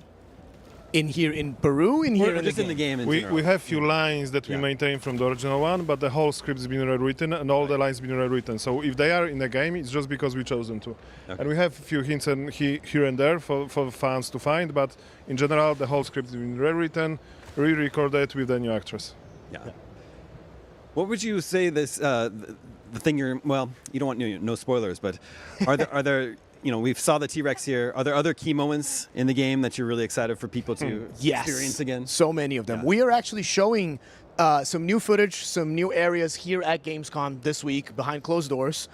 It will be available to the public next week, and I am very excited for them to see what that is. Yeah. What was your first experience with Tomb Raider? My first experience with Tomb Raider, it's funny, someone else asked me that question today. I was walking from home to swimming lessons, which is a thing that we do in Brazil, and my brother and we didn't have a PlayStation back at the time, but the receptionist for the swimming club that we were in, she used to play video games as opposed to, paying attention to the reception. One day we were walking in, and Lord and behold, she was playing Tomb Raider. Oh, wow. We skipped swimming that day, Nice. and we just watched her play for like about an hour. Nice. All right, how about you? Well, I remember playing with my cousin when I was 7 years old. So we had just one PC and we had to keep swapping places. So whoever died, the next guy was playing. Yep. But unfortunately, he lied to me and he finished the game on his own. What? Yeah. Bad friend. I'm very excited for Tomb Raider: Legacy of Atlantis. It's out February 12th. February 12th, 2027. Yeah, looking forward to it. Thank you so much for coming by. Thanks for having us. Tomb Raider: Legacy of Atlantis comes to consoles and PC again in February next year. We've got lots more Gamescom Studio coming up, so stick around. Hello and welcome back to the Spotlight stage. I'm Jane. I'm joined here by Marshall and Eli for Rainbow Six Tactics. Thank you so much for joining us. Thank you. Thank you for having us. Now, it's the first single-player Rainbow Six game for quite some time, since 2008, I think, since Vegas 2. Now, the fans of Rainbow Six have been, I think, waiting on a single-player game for quite some time, but they may not have been anticipating Tactics, a game quite like this. Why this genre? What made you go for this?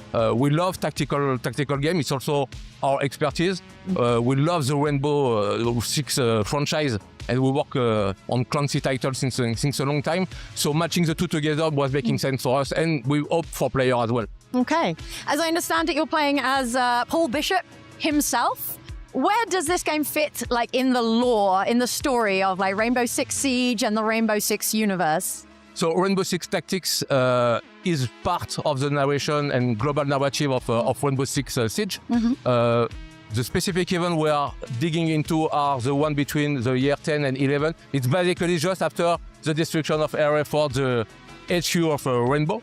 And Bishop, the beloved character from Vegas 2, will be Six himself. Exactly. We need a new Six, and it was a great candidate to tackle this challenge to rebuild Rainbow, to tackle, in fact, strong challenges. How are you approaching turn-based tactics for this game? Are you looking at like classic turn-based games, or are you starting from scratch trying to do something very new with the genre? No, we've been really faithful, in fact, to what the genre is about, respecting the code, having tactical phases in missions where you send operators in high-stake operations all around the world with hit chances, critical chances, line of sights, cover, so really the vocabulary of tacticals. The same for the strategic part, you have to rebuild the effort, your command center. So those we really respected, but coming from Rainbow, we also bring the sheer DNA of what a Rainbow is about, so bringing destruction, bringing the recon, with drones, using drones to find your targets where sometimes hidden behind corners. The breach, definitely. So bringing what we feel were unique coming from the Rainbow DNA. What can you tell us about the breach planning feature? Sure. You're going to set everyone up and then kind of synchronize a kind of movement. It's very critical in the counterterrorism fantasy, So us, what we wanted is to give this thrill of facing a place, you don't know what is behind, enemies are retrenched, they are overpowering you because they are more numerous, they are using Overwatch, looking at doors, looking at windows, setting booby traps. So you need to find ways to first find them using the recon and then find a plan. So set up a plan to synchronize all your guys all together and be able to let's say, shift the tide, overpower them using your gadgets, using destruction, leveraging the destruction, and leveraging all the skills of your unique operators to really take the advantage before the turn-based phase starts. Okay. So if you go in without proper preparation, it can gonna really be bad backfire. times. Exactly, it can backfire. So it's really cool because when you really plan properly, everything happens very cinematically. Yes. It's fantastic. It's beautiful. Yeah. And sometimes you didn't notice someone who was hidden behind a pillar. Sometimes you didn't notice a claymore mine or a trap.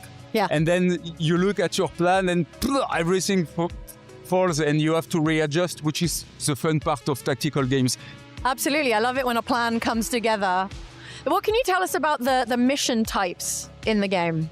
Yes, so we are really in the counter-terrorism fantasy, in the Rainbow Six and Tom Clancy fantasy. So we have to, sometimes you have to liberate hostages, sometimes you have to arrest HVTs or they're bad guys. Sometimes you have to defuse bombs. So it's really all the tropes, that comes with, from this fantasy and that you will need to play. So you have to think carefully when you prepare before starting the mission. Who would you send? Which operators would make the most sense to complete the missions. And what can you tell us? Can you speak on like the map types, like the kind of settings we're going to be playing in? We have almost 50 locations. Yeah. Each unique and crafted, taking place in real location, common location and public location all over the world. Yeah. So you might expect a strong variety and craft on all the missions. All right. You mentioned like choosing the right operators to go in for your team. You've got, I think, 15. Is it 15 from Siege? Yes. How did you go about choosing from like the much larger roster of Siege? Really fit with the core gameplay, the core loop.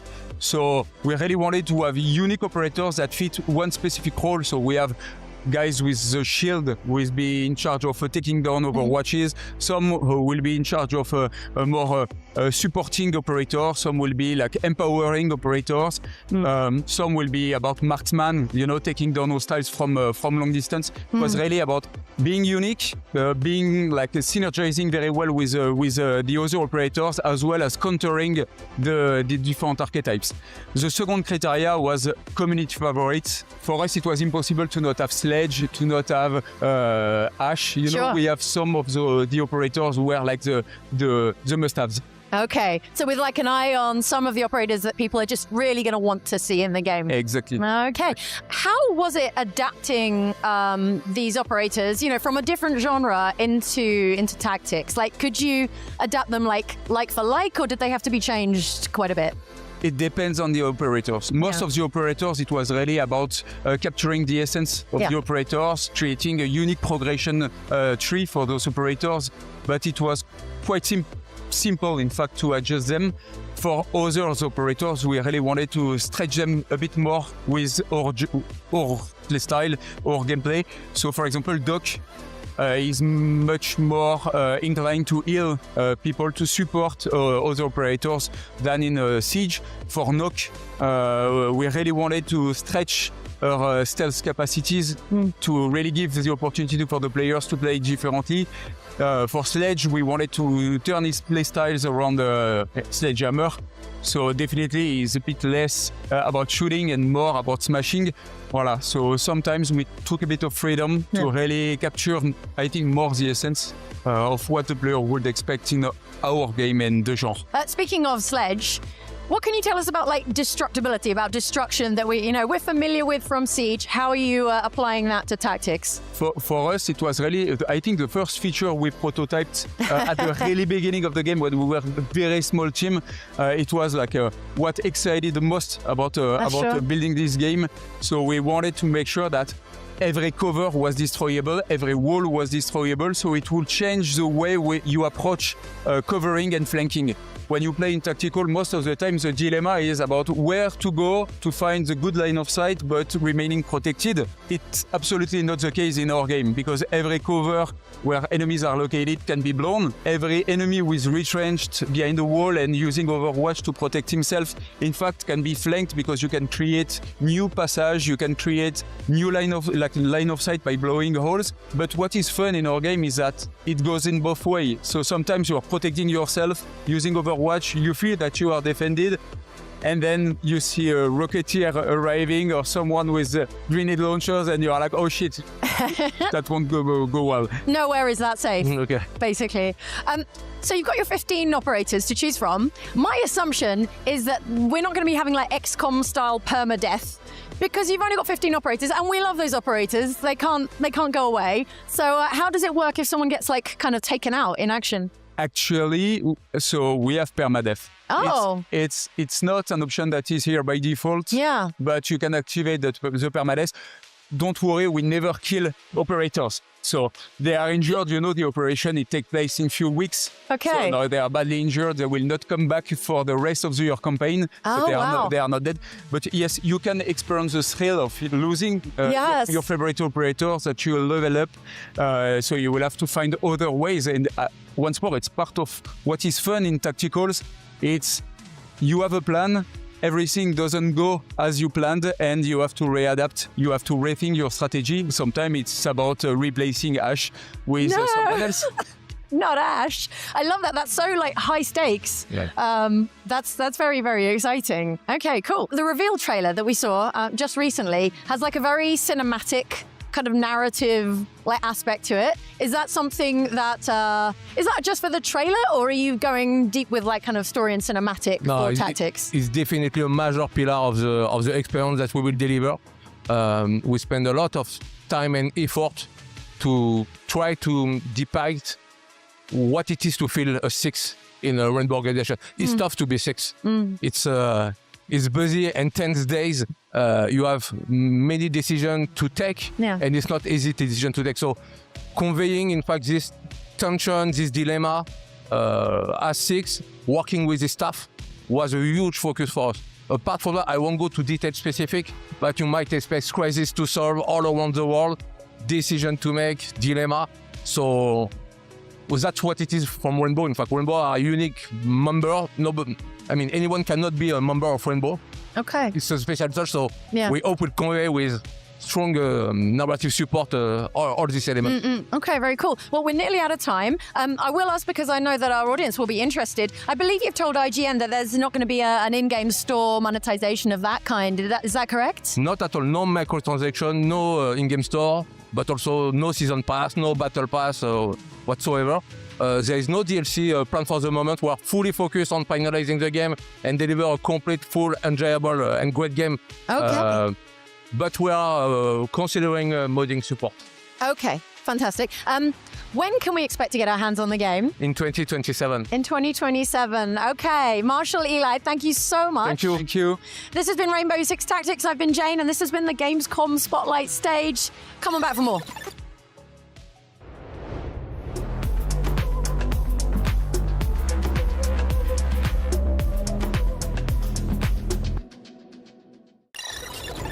Do you want to be the very best like no one ever was? Streamline your journey to becoming a master trainer with Planet Pokemon. Choose your Pokemon, filtering by type, stats, or game availability. Then use the full team builder to assemble an unbeatable lineup. Plan out the optimal set of moves, items, and abilities. Plan your dream team today at planetpokemon.com. Catch up on all your favorite shows with up-to-the-minute gaming and entertainment news with Geek Media Podcasts. Welcome to a very special episode of IGN Game Scoop. Game Scoop has you covered for all things gaming and the latest game releases. Tune into Podcast Beyond for the biggest PlayStation news. Man, this is a cool looking trailer. Everything Xbox on Podcasts Unlocked. This is Steve Downs, the voice of Master Chief. Catch up with your Super Nintendos on Nintendo Voice Chat. Let the kids love what we love. And get all the latest console news and rumors with Next Gen Console Watch. Now Xbox and Phil Spencer are even saying that a mid-gen refresh isn't even necessary. The Cinefix Top 100 podcast picks a movie every week to celebrate and debate. It's kind of every movie's grandpa. Geek Media Podcasts, the best podcasts from around the world.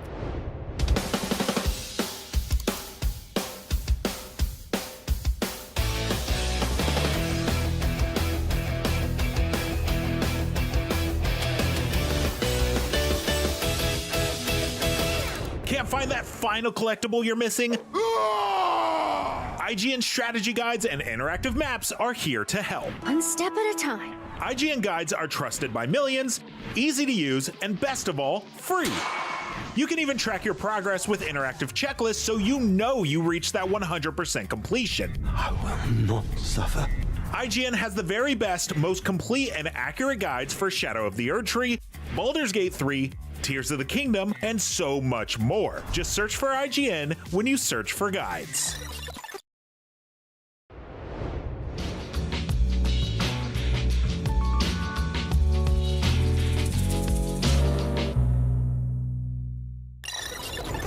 I'm here on the Gamescom show floor with Michael Hyam. We're just outside the Xbox booth, and you've just played a little bit of State of Decay 3. How was it?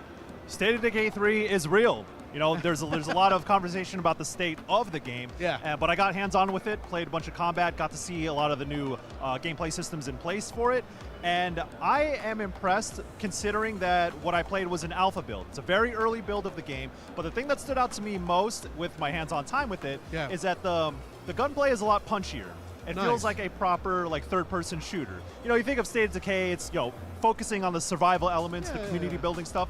All of that is still there for sure, but it feels like it plays like a proper third-person action game now. There's a lot more smoother movement, a lot more options when it comes to combat, and just the guns are a lot punchier.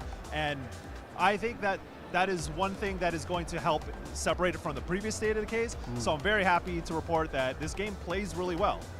So, in contrast to the first couple of games, did you get an impression of how sort of systems-driven versus story-driven this one is? Because there is a real difference between the first two in that regard, right? Yeah, this one is an evolution of two, I would say. Yeah.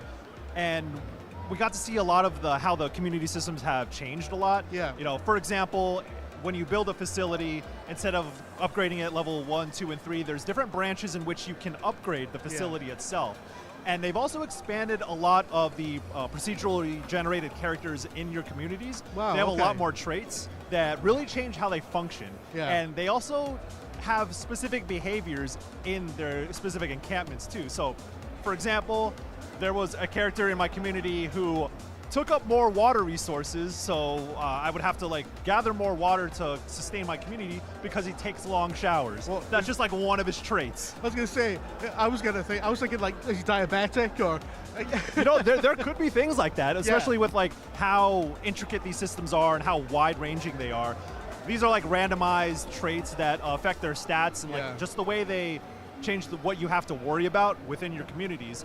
And because in State of Decay you could swap between controlling all the different characters, some are really good with sniper rifles, so they'll get extra damage when you get headshots with a long-range weapon, or some might take injuries a lot easier, so if you get hit, your health bar will be they'll block out your health bar a lot more if they get hit. So it's all these little intricacies that make each of these procedurally generated characters feel distinct, and they kind of add a little bit more dynamism to the things you have to worry about in State of Decay. Because at the end of the day, it's all about managing communities, managing people. And so, unfortunately, the reality with that is that everyone's going to have different needs and going to have different quirks. And that's all built in to the game on a systems level. At the end of the day, though, it is very much about resource management. So, water, food supplies, health supplies, and the way you build your communities and the characters you put in place in terms of responsibilities can also affect things like how fast injured characters can recover. So that's a microcosm of how they're thinking about State of Decay 3, where these systems are all familiar, that you remember from 1 and 2, but they are built in a way that is a lot more detailed. Now, one of the things that you might be concerned about is, are they doing too much? Is it going to be too much to manage? And I think what they've told me is that their approach is if you want to worry about that stuff, if you want to get into the details, into the weeds of those things, you will reap the benefits from it, but you don't have to always engage with it on that level. Just focusing a little on the combat more, because you've talked about how it's improved from the first two. What's the sort of minute-to-minute combat like? Yeah, that's so the way this game is built, open world, big map, and the focus is on infestation networks. So there are points in the map that have zombie infestations, and they branch off into different parts of the map, and your job is to cut them off at the head. So Okay. yeah, you go to like specific locations where you have to fight waves of zombies, and there's like, you go into like, say a town has been infested. You have to like kill off 4 points of infestation, and then you will unlock the heart of that infestation site, and then you got to destroy it. But at the same time, you know, I'm in there with 3 other players, and you're fending off waves of zombies, and you still have bloaters, you have juggernauts at the same time, and you're also trying to kill off these points of contact in those sites. So it's very chaotic, and it can get out of hand really fast. And there's like a lot of points of interest in between those infestation sites. Okay. And we saw a little bit about how players can approach this from different perspectives. You know, for us, this is a short demo, so we went in guns blazing. We're just like, you know, we got like drum mags on our AKs, and we're just like mowing down zombies, hoping that we can survive. Yeah. But there are a lot of things in the environment where you can like cause oil spills, you can lure out zombies. Oh, that's cool. And it's like flammable, so you can get a horde of zombies into one area, Yeah. light them all up with a bomb, and take care of them that way. There are a lot more stealth options as well. You know, you have silenced weapons. I think the stealth mechanics have been improved a little bit from the small bit that I saw. That's awesome, because I wouldn't really associate the first 2 games with stealth at all, really. It was there, but it wasn't a huge sort of consideration, really. Yeah. And I know that like 20-minute Gamescom demo, there's very little time for nuance. For sure.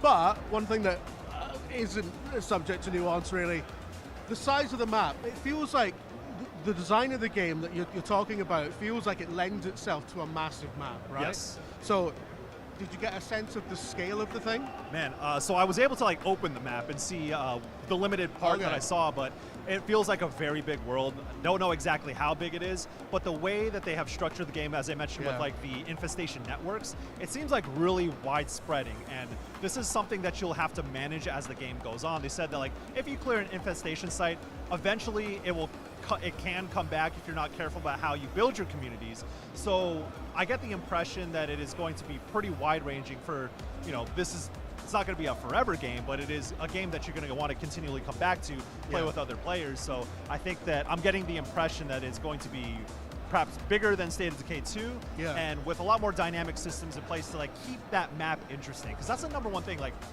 the game could be as big as it wants to be, but it's what you do with that, and how dynamic and how much things change as the game goes on. Of course, again, an alpha build, you're not going to get a full sense of that, but I think they have systems and mechanics in place that will make a bigger open world more interesting to play in. Cool. And lastly, Undead Labs, haven't heard much from them since State of Decay 2, really. That studio's gone through a lot of upheaval. Some things we know about, some things we don't. I'm getting the sense from you that this is like a really big step up from them. Yeah, and it's it feels like a next generation State of Decay, or I would say a current gen State of Decay, right? The previous games were pretty janky, but that's like the nature of them, right? The survival games have that sort of edge to them.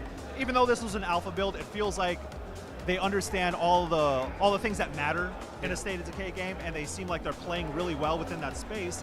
And you know, despite all of the sort of turmoil for a lot of studios under the Xbox banner, or who were under the Xbox banner, you know, as of right now, as having this conversation, it's still kind of up in the air who their new owners are going to be, when that sale is going to be finalized. So I can imagine, like, in the middle of making this big game that you've been working on for a long time, you're worried about the fate of your studio. So it's really nice to see that, like, oh yeah, they have a tangible game that functions really well with a good, strong identity, something that a lot of people have been looking forward to for a long time. People love State of Decay. Yeah. I remember the first one, and I remember it remastered on the Xbox One, and everyone came back to it. It's like, it's one of these things, you don't think about it all the time, but when it does come back, everyone's there. So, so it's good to see that it seems like they're on track for this. There is a beta that's going to be up towards the end of the year, and they're still looking at a 2027 release date. And if they could pull it off, it would be a really good story to come out of the games industry, especially at a time when there's just, you know, a lot of studio closures and successes and failures. But it seems like for now, Undead Labs is on track, and I can't wait to see more of State of Decay 3.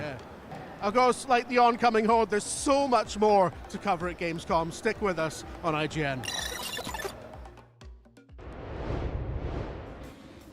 That that just about wraps up day 2 of Gamescom Studio 2026, but believe it or not, we're just getting started here. Tomorrow is the Gamescom Award Show, celebrating the best and most innovative games here at the show.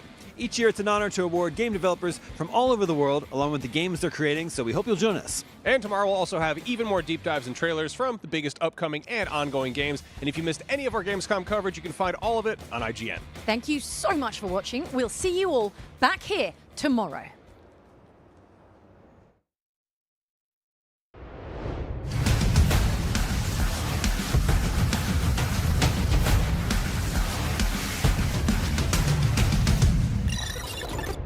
IGN's coverage of Gamescom 2026 is presented by Fable.